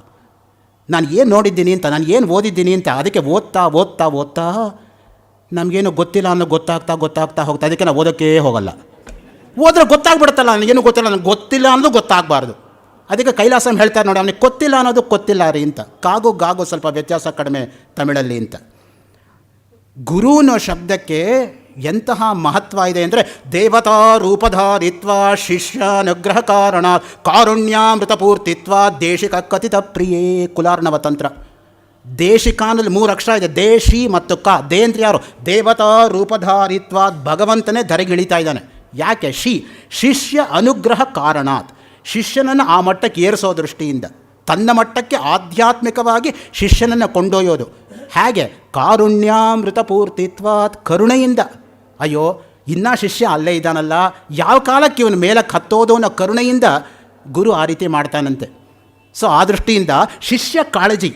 ಪರಮಹಂಸರಿಗೆ ಒಂದು ದಿನ ನರೇಂದ್ರ ಬರದೇ ಹೋದ ಚಡಪಡಾಯಿಸ್ತಾ ಇದ್ರು. ಯಾಕೆ ಬರಲಿಲ್ಲ? ಬರಬೇಕಾಗಿತ್ತಲ್ಲ ಇಷ್ಟೊತ್ತಿಗೆ. ಅವನು ಸರ್ವಸಂಗ ಪರಿತ್ಯಾಗಿಗಳು, ಜೀವನ್ ಮುಕ್ತರು, ಅವ್ರಿಗೇನು ಆಗಬೇಕಾದ ಯಾರನ್ನಾದ್ರೂ ಕಟ್ಕೊಂಡು. ಆದರೂ ಕೂಡ ಶಿಷ್ಯ ಕಾಳಜಿ ನೋಡಿ ಹೆಂಗಿರುತ್ತೆ ಅನ್ನೋದು. ಈ ಅನುಕಂಪ ಅನ್ನೋದು ಮುಖ್ಯ. ಅದನ್ನೇ ಸುಮ್ಮನೆ ಮರ್ಸಿ ಮರ್ಸಿ ಅಂತ ಟ್ರಾನ್ಸ್ಲೇಟ್ ಮಾಡಿಬಿಟ್ರು ಇಂಗ್ಲೀಷಲ್ಲಿ. ಇರಲಿ, ಶೇಕ್ಸ್ಪಿಯರ್ ಮರ್ಚೆಂಟ್ ಆಫ್ ವೆನಿಸಲ್ಲಿ ಹೇಳ್ಕೊಂಡ್ಬಿಟ್ಟ, ಪೋರ್ಷಿಯಾ ಸ್ಪೀಚ್ ಕೊಟ್ಬಿಟ್ಟು. The quality of mercy is not strained, it drops the gentle rain from heaven upon the place beneath. It's wise blessed, it blessed him that gives and him that takes. It's mightiest in the mightiest. It becomes a throned monarch better than his crown. His scepter shows the force of temporal power, the attribute to on majesty, wherein does sit the dread and fear of kings. But mercy is above the sceptred sway. It's enthroned in the hearts of kings. It's an attribute to God himself. An earthly power that then show like as gods when mercy seasons justice. ಆಯಿತು, 14 ಸಾಲ ಹೇಳಾಯಿತು. ಏನಾಯಿತು? ಆ ಕಾಳಜಿ, ಕರುಣೆ, ಅನುಕಂಪ, ಅದಕ್ಕೆ ಸಂವಾದಿಯಾಗಿ ನೀವು ಯಾವ ಭಾಷೆಲೂ ತರೋಕ್ಕಾಗಲ್ಲಪ್ಪ. You can at best come near 60% ಅಷ್ಟೇ ಹೊರತು ನೆವರ್ ಒರಿಜಿನಲ್ ಹತ್ತಿರ ಬರೋಕ್ಕೆ ಸಾಧ್ಯ ಇಲ್ಲ. ಅದು ವೀಣೆ ದೊರೆಸ್ವಾಮಿಯಂಗಾರು 32 ವರ್ಷದ ಹಿಂದೆ ಮಲ್ಲೇಶ್ವರ 4ನೇ ಮೇನ್ ರೋಡ್ ಅವರ ಮನೆಯಲ್ಲಿ ನನಗೊಂದು ಮಾತು ಹೇಳಿದರು. ನೋಡಿ ಮಗು, 3 ಥರ ಗುರುಗಳು, 3 ಥರ ಶಿಷ್ಯಂದರು. ಮೊದಲನೇ ಶಿಷ್ಯ ಯಾರು ಗೊತ್ತಾ? ಕರ್ಪೂರದ ತರಹ ಇರೋವನು. ಗುರು ಹೇಳಿದ ತಕ್ಷಣ ಪಕ್ಕ ಅಂತ ಹಿಡ್ಕೊಳ್ಳೋವನು. ಕರ್ಪೂರ ನೋಡಿ ಹಚ್ಚಿದ ಕೂಡಲೇ ಅಂಟ್ಕೊಳ್ಳುತ್ತೆ. ಸೊ ಹಾಗೆ ತುಂಬ ಬೆಸ್ಟ್ ಸ್ಟೂಡೆಂಟ್ಸ್ ಹೆಂಗಿರ್ತಾರೆ ಅಂದರೆ ತಕ್ಷಣ ಹಿಡ್ಕೋತಾರಪ್ಪ. ಇನ್ನು 2ನೇ ಕ್ಯಾಟಗರಿ ಶಿಷ್ಯರಿದ್ದಾರೆ. ಅವ್ರು ಯಾರು ಗೊತ್ತಾ? ಇಜ್ಜಲು ಒಲೆ ತರಹ ಊದಿ ಊದಿ ಊದಿ. ಅದನ್ನು ಈಗಿನ ಕಾಲದವ್ರಿಗೆ ಅದು ಅನುಭವಕ್ಕೆ ಬರಲ್ಲ. ಹಿಂದೆ ಇಜ್ಜಲೊಲೆ ಇದ್ದಾಗ ಮಾಡ್ತಾ ಇದ್ದವ್ರಿಗೆ ಗೊತ್ತು. ಈ ಗ್ಯಾಸ್ ಒಲೆ ಮಾಡೋರಿಗೆ ಏನು ಗೊತ್ತು? ಆ ಉದಾಹರಣೆ ಕೊಟ್ಟರೆ. ಸೊ ಅದು 2ನೇ ಕ್ಯಾಟಗರಿ ಅಂತೆ. 3ನೇವರು ಬಾಳೆ ದಿಂಡು ತರಹ ಅಂತೆ. ಬಾಳೆ ದಿಂಡಿನ ಬೆಂಕಿಗೆ ಹಾಕಿದ್ರೆ ಬೆಂಕಿನ ಆರೋಗುತ್ತೆ. ಏನೋ ಹೇಳ್ತಾರೆ ತೆಲುಗಲ್ಲಿ, ನೀಕು ಒಚ್ಚಲ್ಲೇದು ನಾಕು ಮರ್ಚಲ್ಲೇದು ನೀಕು ಪಾಠಂ చెప్పి ನಾಕು ಮಾನಂ ಪೋಯನೆ ಅಂತ. ಆ ತರಹ ಆಗತ್ತಪ್ಪ. 3 ಥರ ಶಿಷ್ಯರಿರ್ತಾರೆ ಅಂತ. ಸೊ ಅದಕ್ಕೆ ಕಾಂಟ್ರಾಸ್ಟಿವ್ ಆಗಿ 3 ಜನ ಗುರುಗಳು ಹೇಗಿರಬೇಕು ಅಂತ ಹೇಳಿದರೆ, ಅವರೇ ಹೇಳಿದ ಹಾಗೆ outstanding teachers. Those who always stand outside the classroom. They never get into the classroom. Therefore, they're outstanding teachers. ಇನ್ನೊಬ್ರು ಇದ್ದಾರಪ್ಪ, ರೇರ್ ಟೀಚರ್ಸ್ ಅಪ್ಪ ಅವರು. Rarely they take classes. Therefore they are rare teachers. 3ನೇವರೊಬ್ರು ಇದ್ದಾರೆ, they are a class by themselves because nobody ever attends their classes. They are all alone in the class room. ನೋಡಪ್ಪ, ಈ ಥರ 3 ಜನ ಶಿಷ್ಯರು, ಆ 3 ಜನ ಗುರುಗಳು. ಹೇಗಿರಬಾರ್ದು ನಿನಗೆ ಹೇಳ್ತಾ ಇದ್ದೀನಿ ಅಂತ ಅವ್ರು ಹೇಳಿದ ಮಾತು. ಇವತ್ತು ಅವ್ರು ಎಲ್ಲಿದ್ದಾರೋ ಇಲ್ಲಿಂದಾನೇ ಅವ್ರಿಗೆ ನಮಸ್ಕಾರ, ದೊರೆಸ್ವಾಮಿಯಂಗಾರಿಗೆ. ಇರಲಿ, ಈ ರೀತಿಯಾಗಿ ಆ ಗುರುವಿನ ವರ್ಣನೆ ಅದ್ಭುತವಾಗಿ ಬರುತ್ತೆ ಯೋಗಿ ಯಾಜ್ಞವಲ್ಕ್ಯದಲ್ಲಿ. ಇನ್ನು ಮುಂದೆ ವೃದ್ಧ ಯಾಜ್ಞವಲ್ಕ್ಯ ಅಂತ ಇನ್ನೊಂದು ಗ್ರಂಥ ನೋಡಿ. ಈ ಗ್ರಂಥ ಯಾಜ್ಞವಲ್ಕ್ಯ ಸ್ಮೃತಿಯ ಮೇಲೆ ಇರತಕ್ಕಂಥ ಮಿತಾಕ್ಷರ ವ್ಯಾಖ್ಯಾನದಲ್ಲಿ 3, 1, 2, 6, 10 ಆ 4 ಶ್ಲೋಕಗಳಲ್ಲಿ ವೃದ್ಧ ಯಾಜ್ಞವಲ್ಕ್ಯ ಅನ್ನೋ ಗ್ರಂಥಕ್ಕೆ ರೆಫರೆನ್ಸ್ ಸಿಗುತ್ತೆ ನಮಗೆ. ಆದರೆ ಅನ್ಫಾರ್ಚುನೇಟ್ಲಿ ಇವತ್ತು ಆ ಗ್ರಂಥ ಸಿಗ್ತಾ ಇಲ್ಲ ನಮಗೆ. ಇನ್ನೊಂದು ಬೃಹದ್ ಯೋಗಿ ಯಾಜ್ಞವಲ್ಕ್ಯ. ಮನುಸ್ಮೃತಿ ಭಗವದ್ಗೀತೆಯಿಂದ ಹೇರಳವಾಗಿ ಈ ಕೃತಿಯಲ್ಲಿ ಶ್ಲೋಕಗಳು ಉದ್ಧೃತವಾಗಿದೆ. ಶುಕ್ಲ ಯಜುರ್ವೇದ, ಇದರ ಬಗ್ಗೆ ಏನು ಹೇಳೋಣ ನಾವು? ಮಹಾಭಾರತದ ಶಾಂತಿ ಪರ್ವದಲ್ಲಿ ಹೇಳಿರುವಂತೆ ಯಾಜ್ಞವಲ್ಕ್ಯರು ಸೂರ್ಯನ ಅನುಗ್ರಹದಿಂದ ಶುಕ್ಲ ಯಜುರ್ವೇದವನ್ನು ಪಡೆದರು. ಆದ್ದರಿಂದ ಪ್ರಾಯಶಃ ಇವತ್ತು ಸೂರ್ಯಾತ್ಮಕವಾಗಿರ್ತಕ್ಕಂಥ ಸವಿತೃ ಸೂಕ್ತದಿಂದ ನಾನು ಪ್ರಾರಂಭ ಮಾಡಿದ್ರೆ ಹೆಚ್ಚು ಸೂಕ್ತ ಅಂತ ಭಾವಿಸ್ಕೊಂಡು ಸವಿತೃ ಸೂಕ್ತವನ್ನು ತೆಗೆದುಕೋತೀನಿ ನಿಮ್ಮ ಮುಂದೆ. ತದನಂತರ ಯಾಜ್ಞವಲ್ಕ್ಯ ಸ್ಮೃತಿ ನೋಡಿ, ಆಚಾರಾಧ್ಯಾಯ, ವ್ಯವಹಾರಾಧ್ಯಾಯ, ಪ್ರಾಯಶ್ಚಿತ್ತಾಧ್ಯಾಯ ಅಂತ 3 ಅಧ್ಯಾಯಗಳು ಯಾಜ್ಞವಲ್ಕ್ಯ ಸ್ಮೃತಿಲಿರೋದು. ನಮ್ಮಲ್ಲಿ ಎಷ್ಟೋ ಸ್ಮೃತಿಗಳಿದೆ. ಮನುಸ್ಮೃತಿ, ಪರಾಶರ ಸ್ಮೃತಿ, ಯಾಜ್ಞವಲ್ಕ್ಯ ಸ್ಮೃತಿ, ಗೋಬಿಲ ಸ್ಮೃತಿ, ಈ ಶಂಕ ಸ್ಮೃತಿ, ಹಾರೀತ ಸ್ಮೃತಿ, ಈ ರೀತಿ ಅನೇಕ ಸ್ಮೃತಿಗಳಿದೆ ನಮ್ಮಲ್ಲಿ. ಯಾಜ್ಞವಲ್ಕ್ಯರು ಸ್ಮೃತಿಕಾರರು ಕೂಡ ಹೌದು. ಬ್ರಹ್ಮಚಾರಿ ಪ್ರಕರಣ, ವಿವಾಹ ಪ್ರಕರಣ, ವರ್ಣಜಾತಿ ವಿವೇಕ ಪ್ರಕರಣ, ಗೃಹಸ್ಥ ಧರ್ಮ ಪ್ರಕರಣ, ದಾನ ಪ್ರಕರಣ, ಶ್ರಾದ್ದ ಪ್ರಕರಣ ಇತ್ಯಾದಿಗಳು ಆಚಾರಾಧ್ಯಾಯದಲ್ಲೂ ಸಾಕ್ಷಿ ಪ್ರಕರಣ, ದಾಯ ವಿಭಾಗ ಪ್ರಕರಣ, ಸ್ಥೇಯ ಪ್ರಕರಣ. ಸ್ಥೇಯ ಅಂದರೆ ಕಳ್ಳತನ ಅಂತ. ನಮ್ಮಲ್ಲಿ 4 ಮಹಾಪಾತಕಗಳು ಅಂತ ಮನು ಹೇಳ್ತಾನೆ. ಬ್ರಹ್ಮ ಚ ಸುರಾಪಶ್ಚ ಸ್ಥೇಯೀ ಚ ಗುರುತಲ್ಪಗಃ ಏತೇ ಸರ್ವೇ ಪೃಥಗ್ನೇಯಾ ಮಹಾಪಾತಕಿನೋ ನರಾ. ಬ್ರಹ್ಮಹತ್ಯಾ ದೋಷ, ಸುರಾಪಶ್ಚ ಸುರಾಪಾನ ಮಾಡ್ತಕ್ಕಂಥವನು, ಸ್ಥೇಯೀ ಕಳ್ಳತನ ಮಾಡೋನು, ಗುರುತಲ್ಪಗಃ ಗುರುವಿನ ಹಾಸಿಗೆಯಲ್ಲಿ ಮಲ್ಕೊಂಡು ನಿದ್ದೆ ಮಾಡೋನು. ಈ 4 ಜನ ಮಹಾಪಾತಕಗಳು ಅಂತ. ಕಳ್ಳತನ ಅಂದರೆ ಬರೀ ದುಡ್ಡು ಕಳ್ಳತನ ಮಾತ್ರ ಅಲ್ಲ, ಯಾರಾದರೂ ಬರೆದಿರೋದು ನನ್ನ ಹೆಸರು ಹಾಕ್ಕೊಂಡ್ಬಿಟ್ರೆ ಮಹಾ ದೊಡ್ಡ ಕಳ್ಳತನ ಅದು, ಕೃತಿಚೌರ್ಯ. ನಿಮ್ಗೊಂದು ಉದಾಹರಣೆ ಕೊಡ್ತೀನಿ, ತಪ್ಪು ತಿಳ್ಕೊಬೇಡಿ ದಯವಿಟ್ಟು. ಯಾಕೆಂದರೆ ಇದ್ದಿದ್ದನ್ನು ಇದ್ದ ಹಾಗೆ ಮಾತಾಡೋನು ನಾನು, ಯಾವುದನ್ನು ನಾನು ಮುಚ್ಚಿಡೋದಕ್ಕೆ ಹೋಗೋದಿಲ್ಲ. ವಾಸ್ತವ ನಮಗೆ ಅರ್ಥ ಆಗಬೇಕು. ನೈನಿಟಾಲಲ್ಲಿ ಕುಮಾನ್ ಯೂನಿವರ್ಸಿಟಿ ಅಂತಿದೆ. ಕುಮಾನ್ ಯೂನಿವರ್ಸಿಟಿನಲ್ಲಿ ರಜಪೂಟ್ ಅಂತ ವೈಸ್ ಚಾನ್ಸ್ಲರು. ಆ ರಜಪೂಟ್ ಫಿಸಿಕ್ಸ್ ಪ್ರೊಫೆಸರು. ಅವನ ಸ್ಟೂಡೆಂಟ್ ಹತ್ರ ಸ್ಟ್ಯಾನ್ಫರ್ಡ್ ಯೂನಿವರ್ಸಿಟಿ ಅಮೇರಿಕಾದ PhD thesis comma to comma copy ಹೊಡಿಸ್ಬಿಟ್ಟು ಐ ಡೋಂಟ್ ನೋ ಅಂತ ಹೇಳಿದೆ. Abdul Kalam are you a vice chancellor or chancellor of vices ಅಂತ ಹೇಳಿಬಿಟ್ಟು ಡಿಸ್ಮಿಸ್ ಮಾಡಿ ಮನೆಗೆ ಕಳಿಸಿದ್ರು. Only the president of India is empower to dismiss a vice chancellor in service. Nobody else can do it till is term is over. ಯಾತಕ್ಕೆ ಹೇಳ್ತಾ ಇದ್ದೀನಿ ಅಂದರೆ ಆ ತರಹ ಆಗಬಾರ್ದು. ಕೃತಿಚೌರ್ಯ ಎಂಬತಕ್ಕಂಥದ್ದು ಮಹಾಪಾತಕ. ಆನೆಸ್ಟಾಗಿ ಒಂದು ವಿಷಯ ತೆಗೆದುಕೊಂಡಿದ್ದರೂ ಕೂಡ ಇಂಥವರಿಂದ ನನಗೆ ಬಂದಿದೆ ಅಂತ ರೆಕಗ್ನೈಸ್ ಮಾಡೋದ್ರಿಂದ ನನಗೇನು ಅವಮಾನ ಇಲ್ಲ. ನಹಿ ಸರ್ವಂ ಜಾನಾತಿ. ಎಲ್ರಿಗೂ ಎಲ್ಲ ಗೊತ್ತಿರೋಕ್ಕೆ ಸಾಧ್ಯ ಇಲ್ಲ. ಕೆಲವರಿಗೆ ಕೆಲವು ಗೊತ್ತಿರುತ್ತೆ, ಇನ್ನು ಕೆಲವು ಗೊತ್ತಿರುತ್ತೆ. ಈ ರೀತಿಯಾಗಿ ಆಶೌಚ ಪ್ರಕರಣ, ಆಪದ್ಧರ್ಮ ಪ್ರಕರಣ, ವಾನಪ್ರಸ್ಥ ಧರ್ಮ ಪ್ರಕರಣ, ಯತಿಧರ್ಮ ಪ್ರಕರಣ, ಪ್ರಾಯಶ್ಚಿತ್ತ ಪ್ರಕರಣ ಎಂಬುದಾಗಿ ಅದ್ಭುತವಾಗಿ ಈ ಯಾಜ್ಞವಲ್ಕ್ಯ ಸ್ಮೃತಿನಲ್ಲಿ ವರ್ಣನೆ ನಮಗೆ ದೊರೆಯುತ್ತೆ. ಈ ರೀತಿಯಾಗಿ ಸರ್ವಶಾಸ್ತ್ರ ಪ್ರಾವೀಣ್ಯತೆಯನ್ನು ಹೊಂದಿ ಮುನಿಶ್ರೇಷ್ಠರಾಗಿದ್ದಂತಹ, ಸ್ಮೃತಿಕಾರರೂ ಆಗಿದ್ದಂತಹ, ವೇದ ವಿತ್ತಾಗಿರ್ತಕ್ಕಂತಹ ಯಾಜ್ಞವಲ್ಕ್ಯರ ಒಂದು ಪುಣ್ಯ ಸ್ಮರಣೆಯಿಂದ ಪ್ರಾರಂಭಿಸಿ ಈಗ ಋಗ್ವೇದದಲ್ಲಿ ಬರತಕ್ಕಂತಹ ಸವಿತೃ ಸೂಕ್ತದ ಬಗ್ಗೆ 2 ಮಾತುಗಳನ್ನು ತಮ್ಮೊಡನೆ ಹಂಚ್ಕೊಳ್ಳೋಕ್ಕೆ ಪ್ರಯತ್ನ ಪಡ್ತೀನಿ. ವೇದ ಅನ್ನೋದಕ್ಕೆ ವಿದುಜ್ಞಾನೆ ಎಂಬತಕ್ಕಂಥ ಧಾತುವಿನಿಂದ ವೇದ ಎಂಬತಕ್ಕಂಥ ಶಬ್ದ ಬಳಕೆಯಲ್ಲಿರೋದು. ಸಾಯಣಾಚಾರ್ಯರು ಸಮಸ್ತವಾಗಿರ್ತಕ್ಕಂಥ 4 ವೇದಗಳಿಗೂ ಕೂಡ ವ್ಯಾಖ್ಯಾನವನ್ನು ಮಾಡಿದ್ದಾರೆ. ಅದಕ್ಕೇ ವೇದ ಭಾಷ್ಯಕರ್ತೃ ಅಂದರೆ ನಮ್ಮಲ್ಲಿ ಸಾಯಣಾಚಾರ್ಯರನ್ನೇ ಹೇಳಬೇಕಾಗತ್ತೆ ನಿರ್ವಿವಾದವಾಗಿ. ಋಗ್ವೇದ, ಯಜುರ್ವೇದ, ಸಾಮವೇದ, ಅಥರ್ವವೇದ 4 ಕೂಡ ಭಾಷ್ಯವನ್ನು ಅನುಗ್ರಹಿಸಿರ್ತಕ್ಕಂಥ ಮಹಾತ್ಮರು ಸಾಯಣಾಚಾರ್ಯರು. ಅವರು ಋಗ್ಭಾಷ್ಯ ಭೂಮಿಕೆಯಲ್ಲಿ ಹೇಳ್ತಾರೆ, ಇಷ್ಟ ಪ್ರಾಪ್ತಿ ಅನಿಷ್ಟ ಪರಿಹಾರಯೋ ಅಲೌಕಿಕಂ ಉಪಾಯಂ ಯೋ ಗ್ರಂಥ ವೇದಯತಿ ಸಹ ವೇದ. ವೇದ ಅಂದರೆ ಯಾವುದು? ಇಷ್ಟವಾದದ್ದನ್ನು ಪಡ್ಕೊಳ್ಳೋದಕ್ಕೆ, ಅನಿಷ್ಟವಾದದ್ದನ್ನು ನಿವಾರಣೆ ಮಾಡಿಕೊಳ್ಳೋದಕ್ಕೆ ಅಲೌಕಿಕವಾಗಿರ್ತಕ್ಕಂಥ ಉಪಾಯವನ್ನು ಯಾವ ಗ್ರಂಥ ಹೇಳಿಕೊಡುತ್ತೋ ಅದಕ್ಕೆ ವೇದ ಅಂತ ಕರೀರಿ ಅನ್ನೋ ದೃಷ್ಟಿಯಿಂದ. ಈಗಿನ ಕಾಲದಲ್ಲಿ ವೇದ ಅಂದರೆ ಎದುರುಗಡೆ ಮನೆ ವೇದಾನೋ ಪಕ್ಕದ ಮನೆ ವೇದಾನೋ ಅಂತ ಕೇಳೋ ಸ್ಥಿತಿ ಬರ್ತಾ ಇದೆ. ಸೊ ಇವತ್ತೆಲ್ಲ ಕೂಡ ಘನಪಾಠಿಗಳ ಸಂಖ್ಯೆ ಎಷ್ಟು ಕಡಿಮೆ ಆಗ್ತಾ ಇದೆ ಭಾರತದಲ್ಲಿ ಅಂದರೆ ನಿಜವಾಗ್ಲೂ ಕೂಡ ಶೋಚನೀಯ. ಆಮೇಲೆ ನಾವು ಬರೀ ಟೇಪ್ ರೆಕಾರ್ಡಲ್ಲಿ ಕೇಳ್ಕೊಂಡು ಬೇಕಾಗತ್ತೋ ಏನೋ ಘನಪಾಠ ಅಂದರೆ. ಬರೀ ಸಂಹಿತಾ ಪಾಠ ಹೇಳ್ತಕ್ಕಂಥವರೇ ದುರ್ಲಭವಾಗ್ತಾ ಇದ್ದಾರೆ ಈಗ, ಇನ್ನು ಘನಪಾಠ ಎಲ್ಲಿ ಬಂತು? ಈ ದೃಷ್ಟಿಯಿಂದ ಈ ಋಗ್ವೇದ ಅನ್ನೋದು ಪ್ರಪ್ರಥಮವಾಗಿರತಕ್ಕಂತಹ ವೇದ. ಸಮಸ್ತ ವಾಂಗ್ಮಯದಲ್ಲಿ ಪ್ರಥಮ ಲಿಖಿತ ಗ್ರಂಥ ರೂಪದಲ್ಲಿ ನಮಗೆ ದೊರೀತಕ್ಕಂಥದ್ದು ಅಂದರೆ ಋಗ್ವೇದ. ಈ ಋಗ್ವೇದಕ್ಕೆ ನಾನು ಆಗಲೇ ಹೇಳಿರೋ ಹಾಗೆ 10 ಮಂಡಲಗಳು, 1028 ಸೂಕ್ತಗಳು, 10,552 ಮಂತ್ರಗಳು, 52 ಗಂಟೆ ಪಠಣ ಆಗೋಷ್ಟು ಅದರಲ್ಲಿ ನಮ್ಮಲ್ಲಿ ಸಾಕಷ್ಟು ಮಾಹಿತಿ ಅನ್ನೋದು ಎಲ್ಲ ವಿಷಯಗಳ ಬಗ್ಗೆಯೂ ದೊರೆಯುತ್ತೆ. ಆ ದೃಷ್ಟಿಯಿಂದ ನನಗೆ ಏನು ಭಯ ಅಂದರೆ ನಾನು ಏನೇ ಹೇಳಿದರೂ ಕೂಡ ಬಿಟ್ಟು ಹೋಗೋದು ಅಗಾಧವಾಗಿರೋದನ್ನ ನಾನು ಏನು ಲೋಪ ಮಾಡ್ತಾಯಿದ್ದೀನೋ ಅಂತ ನನಗೆ ಕಾಡ್ತಾ ಇರುತ್ತೆ ಯಾವಾಗಲೂ ಕೂಡ ಮನಸ್ಸಲ್ಲಿ. ಏಕೆಂದರೆ ಅನಂತಾವೈ ವೇದಾಹ ಆಗಿರೋದ್ರಿಂದ 1 ಸೂಕ್ತ 2 ಸೂಕ್ತವನ್ನೇ 3 ದಿನದಲ್ಲಿ ಹೇಳೋಕ್ಕಾಗತ್ತೋ ಇಲ್ವೋ ಅನ್ನೋ ಒಂದು ಆ ಕಾಳಜಿ ನನ್ನನ್ನು ಕಾಡ್ತಾ ಇದೆ. ಇರಲಿ, ಆ ಭಗವಂತ ಏನು ಸ್ಫುರಣೆ ಕೊಡ್ತಾನೋ ಹಾಗಾಗತ್ತೆ. ಋಗ್ವೇದದಲ್ಲಿ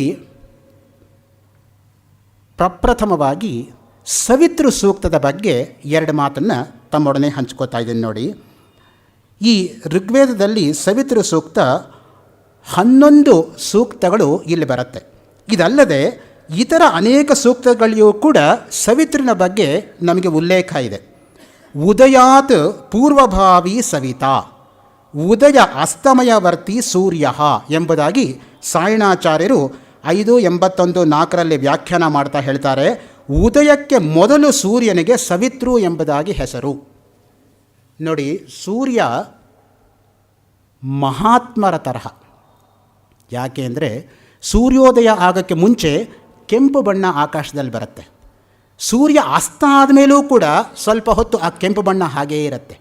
ಅದಕ್ಕೆ ಒಂದು ಸುಭಾಷಿತದಲ್ಲಿ ಹೇಳ್ತಾರೆ, ಉದಯೇ ಸವಿತಾ ರಕ್ತಃ ರಕ್ತಶ್ಚ ಅಸ್ತಮಯೇ ತಥಾ ಸಂಪತ್ತೌಚ ವಿಪತ್ತೌಚ ಮಹಾತ್ಮನಾಂ ಏಕರೂಪತ ಅಂತ. ಸೂರ್ಯ ಉದಯಕ್ಕೆ ಮುಂಚೆನೂ ಕೆಂಬಣ್ಣ ಇರುತ್ತೆ, ಅಸ್ತ ಆದಮೇಲೂ ಕೆಂಬಣ್ಣ ಇರುತ್ತೆ. ಹಾಗೆಯೇ ಮಹಾತ್ಮರು ಸಂಪತ್ತಿರಲಿ ಸಂಪತ್ತು ಹೋಗಲಿ ಒಂದೇ ತರಹ ಇರ್ತಾರೆ ಅನ್ನೋ ದೃಷ್ಟಿಯಿಂದ ಈ ಸವಿತೃವಿನ ಆವಿರ್ಭಾವದ ಕಾಲ ಕತ್ತಲೆ ಎಂಬತಕ್ಕಂಥದ್ದು ನಿವಾರಣೆಯಾಗತಕ್ಕಂತಹ ಕಾಲ. ಆ ದೃಷ್ಟಿಯಿಂದಲೇ ನಾವು ಈ ಸವಿತೃವಿಗೆ ಜ್ಯೋತಿ ಸ್ವರೂಪ ಎಂಬುದಾಗಿ ಹೇಳ್ತಕ್ಕಂಥದ್ದು. ಜ್ಯೋತಿ ಬೇರೆಯಲ್ಲ ಮತ್ತು ಬೆಳಕು ಅನ್ನೋದು ಬೇರೆಯಲ್ಲ. ದೀಪ, ಬೆಳಕು, ಜ್ಯೋತಿ ಇದೆಲ್ಲವೂ ಕೂಡ ನಮ್ಮಲ್ಲಿರ್ತಕ್ಕಂತಹ ಪರ್ಯಾಯ ಪದಗಳು. ಜ್ಯೋತಿ ಅಂದರೆ ಏನು ಅಂತ ನಾವು ತಿಳ್ಕೋಬೇಕಾದ್ರೆ, ಕಿಂಜ್ಯೋತಿಸ್ತವ ಭಾನುಮಾನ ಹನಿಮೈ ರಾತ್ರೌ ಪ್ರದೀಪಾದಿಕಂ ಸ್ಯಾದೇವಂ ರವಿದೀಪ ದರ್ಶನ ವಿಧೌ ಕಿಂ ಜ್ಯೋತಿರಾಖ್ಯಾಹಿ ಮೇ ಚಕ್ಷುಸ್ತಸ್ಯ ನಿಮೀಲನಾದಿ ಸಮಯೇ ಕಿಂ ಧೀರ್ಧಿಯೋ ದರ್ಶನೆ ಕಿಂ ತತ್ರಾಹಮತೋ ಭವಾನ್ ಪರಮಕಂ ಜ್ಯೋತಿಸ್ತದಸ್ಮಿ ಪ್ರಭೋ. ಏಕಶ್ಲೋಕಿ ಪ್ರಕರಣ ಅಂತ ಇದಕ್ಕೆ ಹೆಸರು. ಗುರು ಶಿಷ್ಯರ ಸಂವಾದದಲ್ಲಿ ಬರತಕ್ಕಂಥ ಘಟನೆ ಇದು. ನೋಡಿ, ನಮ್ಮಲ್ಲಿ ಎಲ್ಲ ಆಧ್ಯಾತ್ಮಿಕ ವಿಷಯಗಳು ಕೂಡ ಸಂವಾದ ರೂಪದಲ್ಲಿಯೇ ಬಂದಿರತಕ್ಕಂಥದ್ದು. ಪೂರ್ತಿ ಭಗವದ್ಗೀತೆ ಸಂವಾದವೇ, ಕೃಷ್ಣಾರ್ಜುನ ಸಂವಾದ. ಹಾಗೆಯೇ ನಮ್ಮಲ್ಲಿರ್ತಕ್ಕಂಥ 29 ಗೀತೆಗಳೂ ಸಂವಾದವೇ. ಒಂದೇ ಗೀತೆ ಅಲ್ಲ ಇರತಕ್ಕಂಥದ್ದು. ಅವಧೂತ ಗೀತೆ, ಅಷ್ಟಾವಕ್ರ ಗೀತೆ, ನಹುಷ ಗೀತೆ, ಪಾಂಡವ ಗೀತೆ, ಋಭುಗೀತೆ, ಗೋಪಿಕಾ ಗೀತೆ, ಸಿದ್ಧಗೀತೆ, ವ್ಯಾದಗೀತೆ, ರಮಣಗೀತೆ, ಈ ತರಹ 29 ಗೀತೆಗಳಿರ್ತಕ್ಕಂಥದ್ದು ನಮ್ಮಲ್ಲಿ. ಪ್ರತಿ ಗೀತೆಯೂ ಕೂಡ ಸಂವಾದಾತ್ಮಕವಾಗಿಯೇ ಇದೆ. ಶಿಷ್ಯ ಕೇಳ್ತಕ್ಕಂಥ ಪ್ರಶ್ನೆ, ಗುರು ಕೊಡ್ತಕ್ಕಂಥ ಉತ್ತರ. ವಿವೇಕ್ ಚೂಡಾಮಣಿ ಪೂರ್ತಿ ಪ್ರಶ್ನೋತ್ತರವೇ. ಕೋ ನಾಮ ಬಂದಃ ಕಥಮೇಶ ಆಗತಃ, ಶಿಷ್ಯ ಕೇಳೋ ಪ್ರಶ್ನೆಗೆ ಗುರು ಕೊಡ್ತಕ್ಕಂಥ ಉತ್ತರ. ಹಾಗೆ ನಿನ್ನ ಜ್ಯೋತಿ ಯಾವುದು ಅನ್ನೋ ಪ್ರಶ್ನೆಗೆ ಬೆಳಗ್ಗೆ ಸೂರ್ಯ, ರಾತ್ರಿಯಾದರೆ ದೀಪ, ಇದು ಉತ್ತರ. ನೀನು ಆ ಸೂರ್ಯ ಮತ್ತು ದೀಪವನ್ನು ನೋಡೋದಕ್ಕೆ ಬೇಕಾಗಿರ್ತಕ್ಕಂಥ ಜ್ಯೋತಿ ಯಾವುದು, ಅದು ಮುಂದಿನ ಪ್ರಶ್ನೆ. ನನ್ನ ಕಣ್ಣು. ನಿನ್ನ ಕಣ್ಣು ಮುಚ್ಚಿದಾಗ ಅಥವಾ ನೋಡೋದಕ್ಕೆ ಆಗದೇ ಇರೋವಾಗ ಯಾವುದು ಜ್ಯೋತಿ? ನನ್ನ ಮನಸ್ಸು. ನಿನ್ನ ಮನಸ್ಸನ್ನು ನೋಡಲು ಉಪಯೋಗಿಸ್ತಕ್ಕಂಥ ಜ್ಯೋತಿ ಯಾವುದು? ಅದೇ ನಾನು, ನನ್ನ ಆತ್ಮವೇ ನಾನು. ಹಾಗಾದರೆ ನಿನ್ನ ಜ್ಯೋತಿ ನಿನ್ನ ಆತ್ಮ. ಅದಕ್ಕೆ ಆತ್ಮಜ್ಯೋತಿ, ಆತ್ಮಕ್ರೀಡ, ಆತ್ಮರತಿ, ಈ ರೀತಿಯಾಗೆಲ್ಲ ಶ್ರುತಿ ಎಂಬತಕ್ಕಂಥದ್ದು ಬರತಕ್ಕಂಥದ್ದು. ಸೊ ಆತ್ಮಕ್ರೀಡೆ, ತನ್ನ ಆತ್ಮನಲ್ಲಿ ತಾನು ಯಾವಾಗಲೂ ಕೂಡ ರಮಿಸ್ತಾ ಇರಬೇಕು. ಅದಕ್ಕೇ ಆತ್ಮಾರಾಮ ಅಂತ ಹೇಳ್ತಕ್ಕಂಥದ್ದು. ಈಗ ನಮ್ಮ Kidwai institute of oncology incharge KAS officer ಹೆಸರು ಆತ್ಮಾರಾಮಯ್ಯ ಅಂತ. ಇರಲಿ, ಯಾರು ಆತ್ಮನಲ್ಲಿ ರಮಿಸ್ತಾ ಇರ್ತಾರೋ ಅವರು ಆತ್ಮಾರಾಮ ಅಂತ. ಈಗ ತಾನೇ ಹೇಳಿರೋ ಹಾಗೆ ಬೃಹದಾರಣ್ಯಕ ಉಪನಿಷತ್ತಲ್ಲಿ ನೋಡಿ, ಯಾಜ್ಞವಲ್ಕ್ಯರ ಮಾತಿನಲ್ಲಿ ರಾಜರ್ಷಿ ಜನಕ ಬ್ರಹ್ಮರ್ಷಿಯಾಗಿರ್ತಕ್ಕಂಥ ಯಾಜ್ಞವಲ್ಕ್ಯರನ್ನು ಕುರಿತು ಕೇಳ್ತಾನೆ, ಯಾಜ್ಞವಲ್ಕ್ಯ ಕಿಂ ಜ್ಯೋತಿ ಅಯಂ ಪುರುಷ ಇತಿ. ಅಸ್ತಮಿತೆ ಆದಿತ್ಯೆ ಯಾಜ್ಞವಲ್ಕ್ಯ ಚಂದ್ರಮಸಿ, ಅಸ್ತಮಿತೆ ಶಾಂತೆ ಅಗ್ನೌ ಶಾಂತಾಯಾಂ ವಾಚಿ ಕಿಂ ಜ್ಯೋತಿರೇವಾಯಂ ಪುರುಷಃ ಇತಿ ಆತ್ಮೈವ ಅಸ್ಯ ಜ್ಯೋತಿರ್ಭವತಿ ಇತಿ ಆತ್ಮನಾ ಏವ ಅಯಂ ಜ್ಯೋತಿಷಾಸ್ತೆ ಪಲ್ಯಯತೆ ಕರ್ಮ ಕುರುತೆ ವಿಪಲ್ಯಯೇತಿ. 6:3-6 ಬೃಹದಾರಣ್ಯಕ ಉಪನಿಷತ್ತಿನಲ್ಲಿ ಜನಕ ಮಹಾರಾಜ ಮತ್ತು ಯಾಜ್ಞವಲ್ಕ್ಯರ ಸಂವಾದದಲ್ಲಿ ಜ್ಯೋತಿಯ ಬಗ್ಗೆ ಇರತಕ್ಕಂತಹ ಒಂದು ವ್ಯಾಖ್ಯಾನ. ಯಾವಾಗ ಸೂರ್ಯ ಚಂದ್ರರು ಅಸ್ತವಾಗುತ್ತಾರೋ, ಬೆಂಕಿ ಆರಿ ಹೋಗುತ್ತದೆಯೋ, ಮಾತು ನಿಂತು ಹೋಗುತ್ತದೆಯೋ, ಯಾಜ್ಞವಲ್ಕ್ಯರೇ ಯಾವುದು ಮನುಷ್ಯನಿಗೆ ಜ್ಯೋತಿ? ಆತ್ಮವೇ ಜ್ಯೋತಿ ಎಂಬುದು ಯಾಜ್ಞವಲ್ಕ್ಯರ ಉತ್ತರ. ಈ ಆತ್ಮಜ್ಯೋತಿಯಿಂದಲೇ ಮನುಷ್ಯ ಕೂಡುತ್ತಾನೆ, ಹೋಗುತ್ತಾನೆ, ಕೆಲಸ ಮಾಡುತ್ತಾನೆ ಮತ್ತು ಹಿಂತಿರುಗುತ್ತಾನೆ. ಎಲ್ಲಕ್ಕೂ ಕೂಡ ಆತ್ಮವೇ ಮೂಲಾಧಾರ. ಆತ್ಮ ಇಲ್ಲದೆ ಹೋದರೆ ಯಾವುದೂ ಕೂಡ ನಡೆಯೋದಿಲ್ಲ. ಅದಕ್ಕೆ ಮುಂಡಕೋಪನಿಷತ್ ಮತ್ತೆ ಅಪ್ಪಣೆ ಕೊಡಿಸುತ್ತೆ, ಹಿರಣ್ಮಯೇ ಪರೇ ಕೋಶೆ ವಿರಜಂ ಬ್ರಹ್ಮ ನಿಷ್ಕಲಂ ತತ್ಶುಭ್ರಂ ಜ್ಯೋತಿಷಾಂ ಜ್ಯೋತಿ ತದ್ಯದ್ ಆತ್ಮವಿದೋ ವಿದುಹು. 2:2-10 ಮುಂಡಕೋಪನಿಷತ್ತು. ಹಿರಣ್ಮಯವೂ ಶ್ರೇಷ್ಠವೂ ಆದ ಅವಿದ್ಯಾದಿ ಕಲ್ಮಶಗಳಿಂದ ಕತ್ತಲೆ ಇರತಕ್ಕಂಥ ಸಂದರ್ಭದಲ್ಲಿ ಯಾವುದು ಜ್ಯೋತಿ ಅಂದರೆ ಅದೇ ಬ್ರಹ್ಮ, ಅದು ಶುದ್ಧ. ಜ್ಯೋತಿಗಳಲ್ಲೆಲ್ಲ ಅದೇ ಜ್ಯೋತಿ, ಅದನ್ನೇ ಬ್ರಹ್ಮ ಎಂಬುದಾಗಿ ಆತ್ಮವಿದರು ತಿಳಿಯುತ್ತಾರೆ. ಈ ದೃಷ್ಟಿಯಿಂದ ನ ತತ್ರ ಸೂರ್ಯೋ ಭಾತಿ ನ ಚಂದ್ರ ತಾರಕಂ ನೇಮಾ ವಿದ್ಯುತೋ ಭಾಂತಿ ಕುತೋಯಮಗ್ನಿ ತಮೇವ ಭಾಂತಮನುಭಾತಿ ಸರ್ವಂ ತಸ್ಯ ಭಾಸಾ ಸರ್ವಮಿದಂ ವಿಭಾತಿ. ಸ್ಪಷ್ಟವಾಗಿ ಕಠೋಪನಿಷತ್ತಲ್ಲಿ ಈ ಮಾತು ಬರ್ತಾ ಇದೆ. ಸೂರ್ಯನಾಗಲಿ ಚಂದ್ರನಾಗಲಿ ನಕ್ಷತ್ರಗಳಾಗಲಿ ಅಲ್ಲಿ ಪ್ರಕಾಶಿಸುವುದಿಲ್ಲ, ಮಿಂಚು ಪ್ರಕಾಶಿಸುವುದಿಲ್ಲ. ಕನ್ನಡ ಪ್ರಾಧ್ಯಾಪಕರಾಗಿರ್ತಕ್ಕಂತಹ ಎಂ ಚಿದಾನಂದ ಮೂರ್ತಿಯವರ RPC ಲೇಔಟಲ್ಲಿರ್ತಕ್ಕಂಥ ಮನೆ ಹೆಸರು ಮಿಂಚು ಅಂತ ಇರಲಿ. ಮಿಂಚು ಪ್ರಕಾಶಿಸುವುದಿಲ್ಲ, ಅಗ್ನಿಯೂ ಪ್ರಕಾಶಿಸುವುದಿಲ್ಲ. ಪ್ರಕಾಶಿಸುತ್ತಿರುವ ಅವನನ್ನೇ ಅನುಸರಿಸಿ ಎಲ್ಲವೂ ಕೂಡ ಪ್ರಕಾಶಿಸುತ್ತದೆ. ಅವನ ಪ್ರಕಾಶದಿಂದಲೇ ಎಲ್ಲವೂ ಕೂಡ ಪ್ರಕಾಶ. ಹಾಗೆಯೇ ರಾಮಗೀತಾನಲ್ಲಿ ನೋಡಿ, 15ನೇ ಅಧ್ಯಾಯ 24ನೇ ಶ್ಲೋಕ ರಾಮಗೀತಾನಲ್ಲಿ ಜ್ಯೋತಿರೇವ ಪರಂ ಬ್ರಹ್ಮ ಜ್ಯೋತಿರೇವ ಪರಂ ಸುಖಂ ಜ್ಯೋತಿರೇವ ಪರ ಶಾಂತಿ ಜ್ಯೋತಿರೇವ ಪರಂ ಪದಂ. ಜ್ಯೋತಿಯೇ ಪರಬ್ರಹ್ಮ. ಬ್ರಹ್ಮ ಅಂದರೆ ಯಾವುದು? ದಿಕ್ಕು ದೇಶ ಗುಣ ಗತಿ ಫಲ ಭೇದ ಶೂನ್ಯವಾಗಿರ್ತಕ್ಕಂಥ ಪಾರಮಾರ್ಥಿಕ ಸತ್ತಾಗಿರೋದೇ ಬ್ರಹ್ಮ.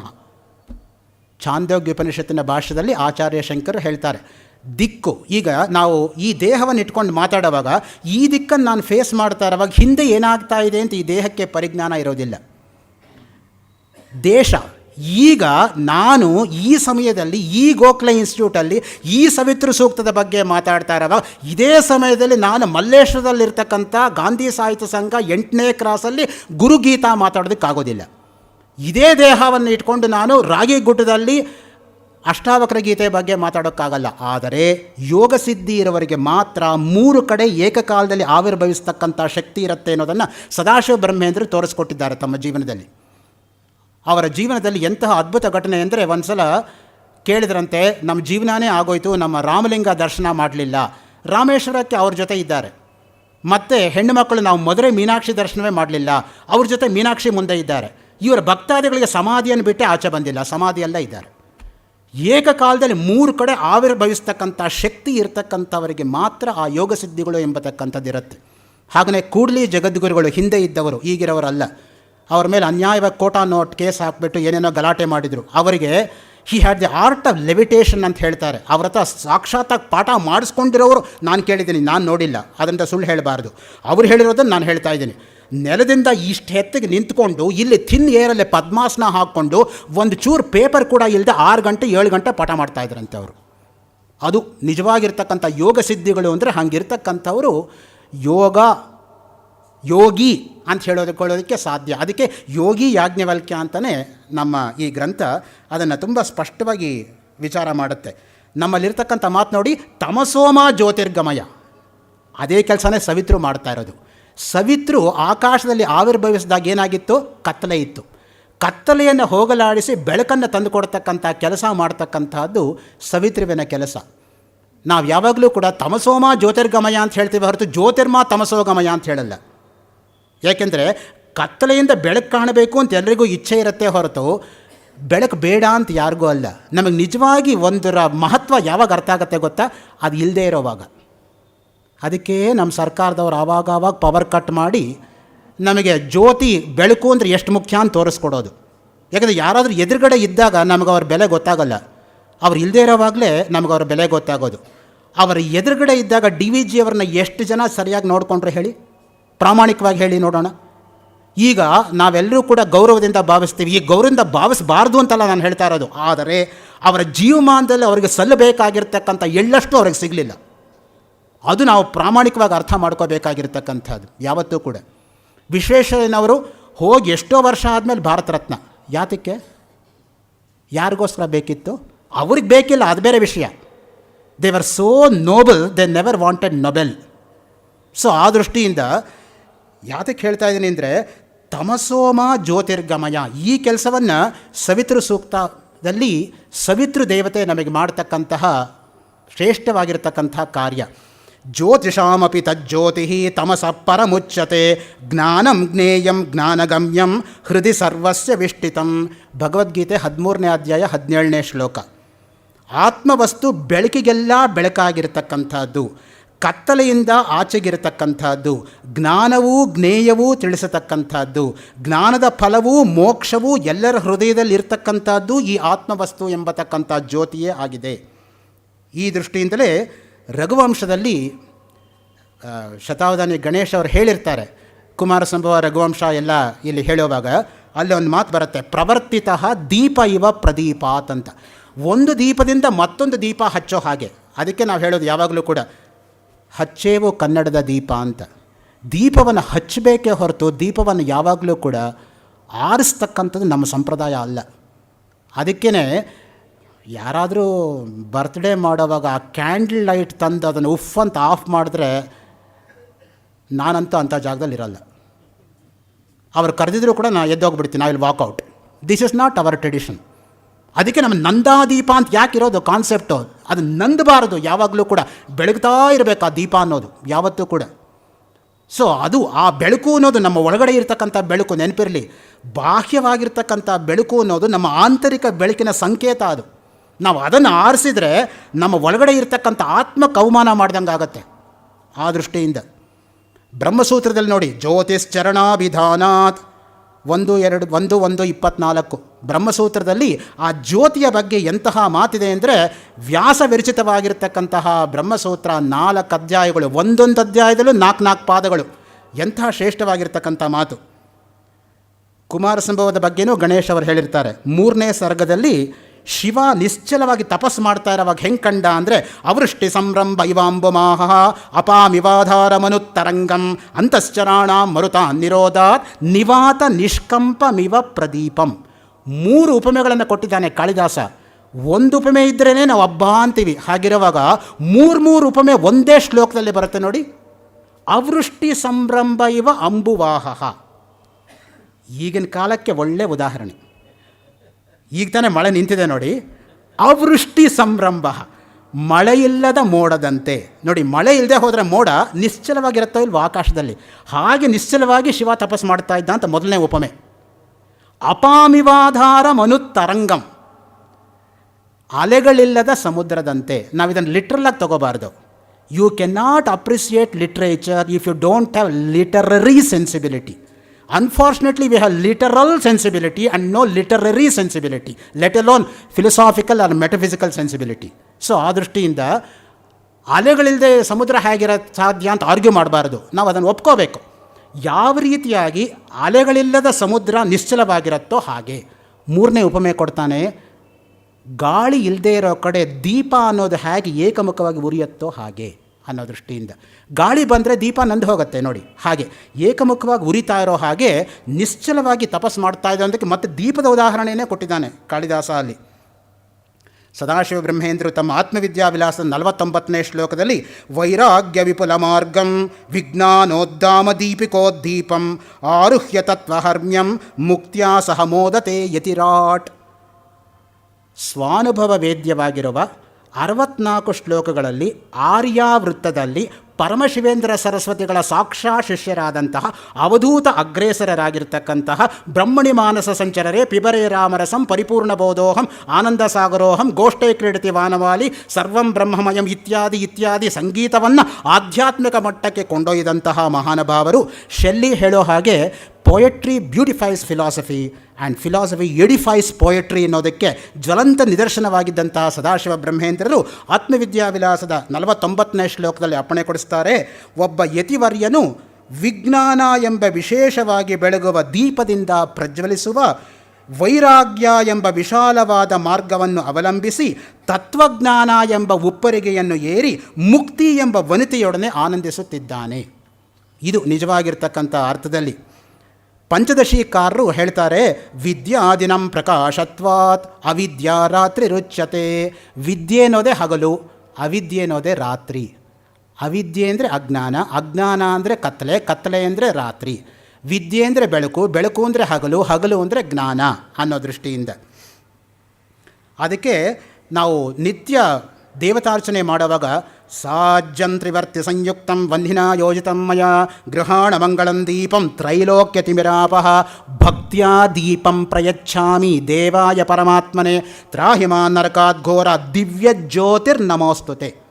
ಆ ಜ್ಯೋತಿಗೆ ನಮಸ್ಕಾರ ಅನ್ನೋ ದೃಷ್ಟಿಯಿಂದಲೇ ನಾವು ಜ್ಯೋತಿಯನ್ನು ಬೆಳಗತಕ್ಕಂಥ ದೃಷ್ಟಿಯಿಂದ ಈ ಸವಿತೃ ಸೂಕ್ತದಲ್ಲಿ ಪ್ರಧಾನವಾಗಿರ್ತಕ್ಕಂತಹ ಮೊದಲನೇ ಅಂಶ ಅಂದರೆ ಕತ್ತಲೆಯನ್ನು ಹೋಗಲಾಡಿಸಿ ಬೆಳಕನ್ನು ಕೊಡತಕ್ಕಂಥದ್ದು ಅನ್ನೋದು ಅಜ್ಞಾನವನ್ನು ಹೋಗಲಾಡಿಸಿ ಜ್ಞಾನವನ್ನು ಸಮಸ್ತ ಜೀವರಾಶಿಗಳಲ್ಲಿ ತುಂಬೋದು ಎಂಬತಕ್ಕಂತಹ ಅಂತರಾರ್ಥವನ್ನು ಇದು ಒಳಗೊಂಡಿದೆ.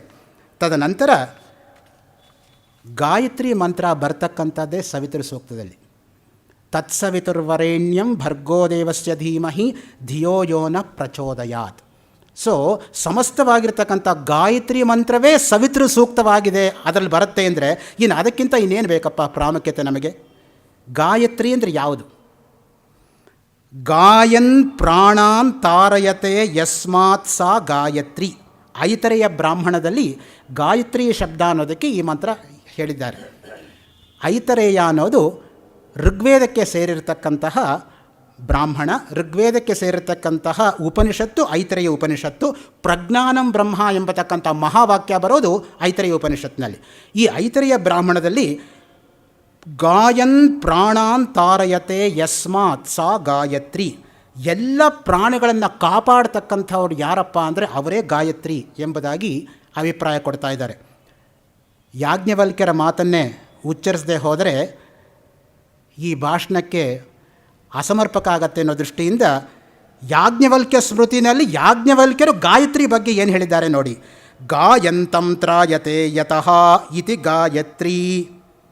ತನ್ನ ಸ್ತುತಿ ಮಾಡುವವರನ್ನು ಯಾವುದು ರಕ್ಷಿಸುತ್ತದೆಯೋ ಅದೇ ಗಾಯತ್ರಿ. ಆ ದೃಷ್ಟಿಯಿಂದಲೇ ಗಾಯತ್ರಿ ಮಂತ್ರ ಅನ್ನೋದು ಅತ್ಯಂತ ಶ್ರೇಷ್ಠವಾಗಿರ್ತಕ್ಕಂತಹ ಮಂತ್ರ.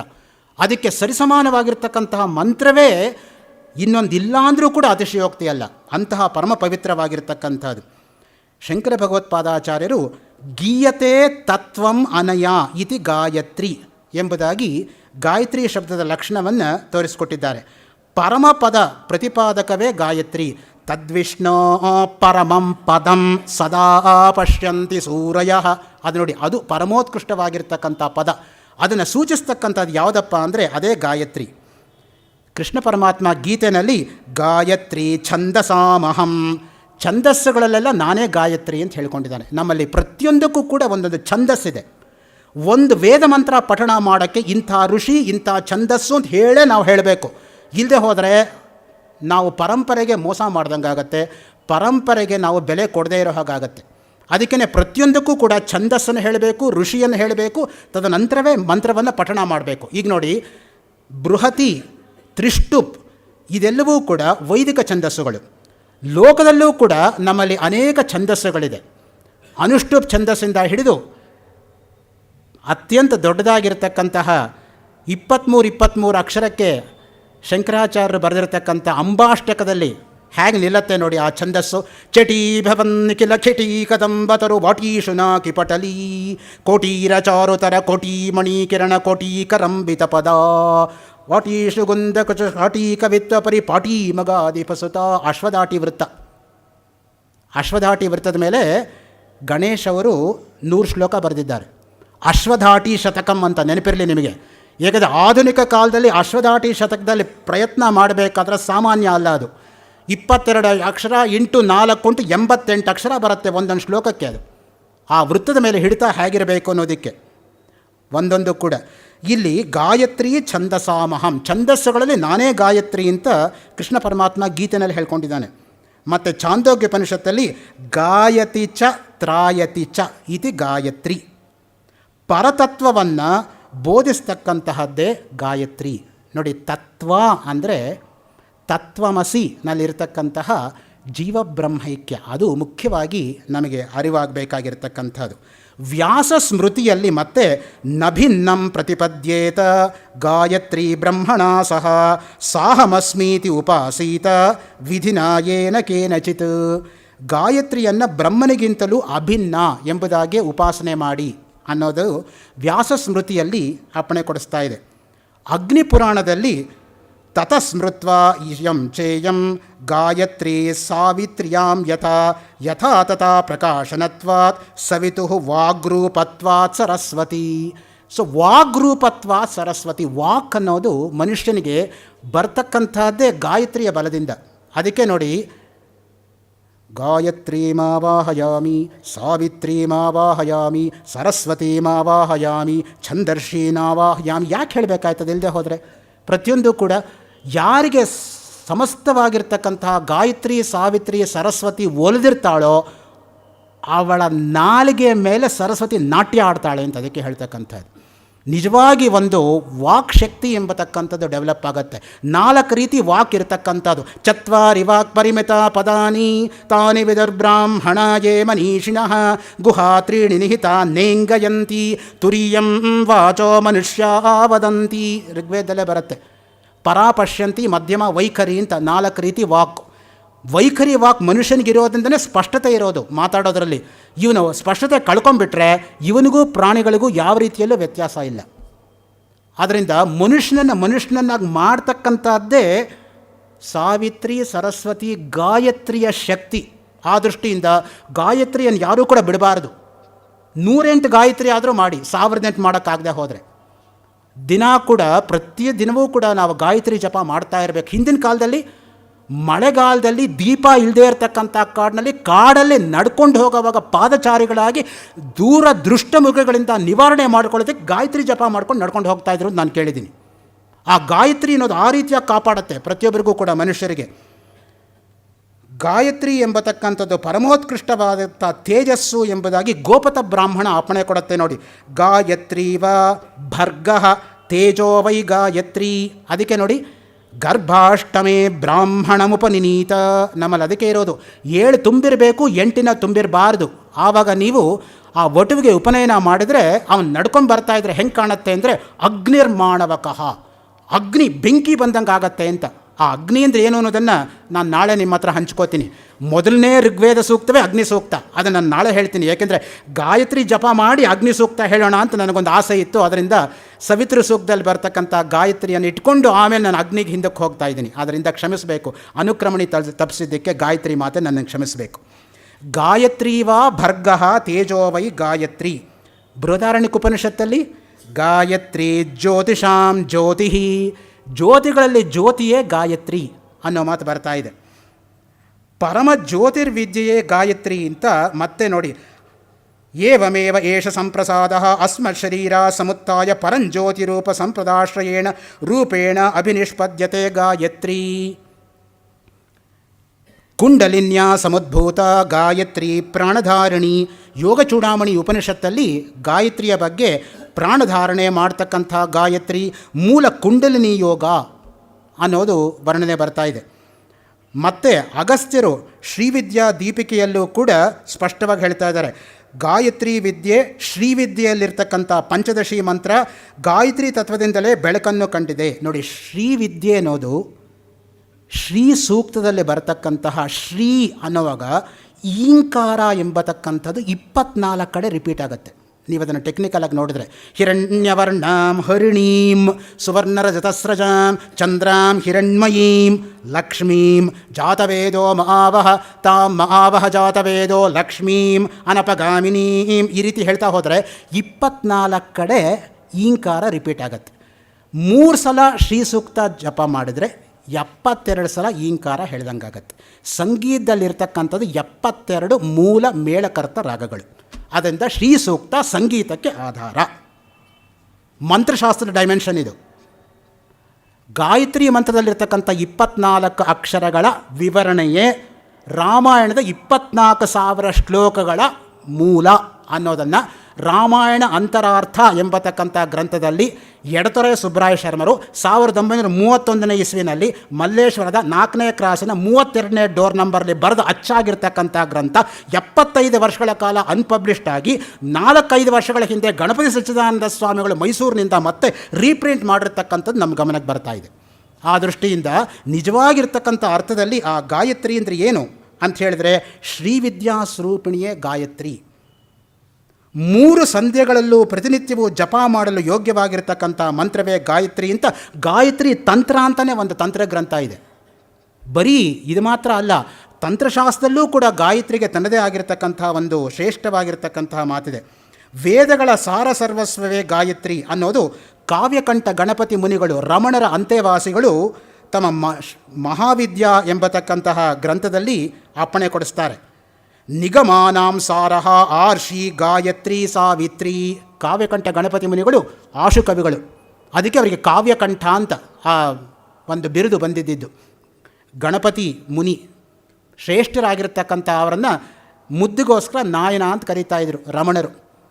ಅಂತಹ ಜೀವನ್ಮುಕ್ತರಾಗಿರ್ತಕ್ಕಂಥ ರಮಣರು ಕಣ್ಣೀರು ಹಾಕಿದ್ರಂತೆ, ತಮಗಿಂತ ಮುಂಚೆ ಶಿಷ್ಯ ದೇಹತ್ಯಾಗ ಮಾಡಿಬಿಟ್ನಲ್ಲ ಅಂತ.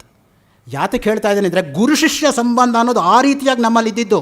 ನೆನಪಿಟ್ಕೊಳ್ಳಿ, ಇವತ್ತು ಬರೋದು ನಾಳೆ ಹೋಗೋದು ಬಾಗುರು ಅಂತ ಮಾತಾಡೋದು ಅದಲ್ಲ. ಗುರು ಅಂದರೆ ಗುರುತ್ವಾಕರ್ಷಣ ಶಕ್ತಿ ಇರಬೇಕು ಮುಖ್ಯವಾಗಿ. ಆ ಗುರುತ್ವಾಕರ್ಷಣ ಶಕ್ತಿ ಇಲ್ಲದೆ ಹೋದರೆ ಏನು ಪ್ರಯೋಜನ?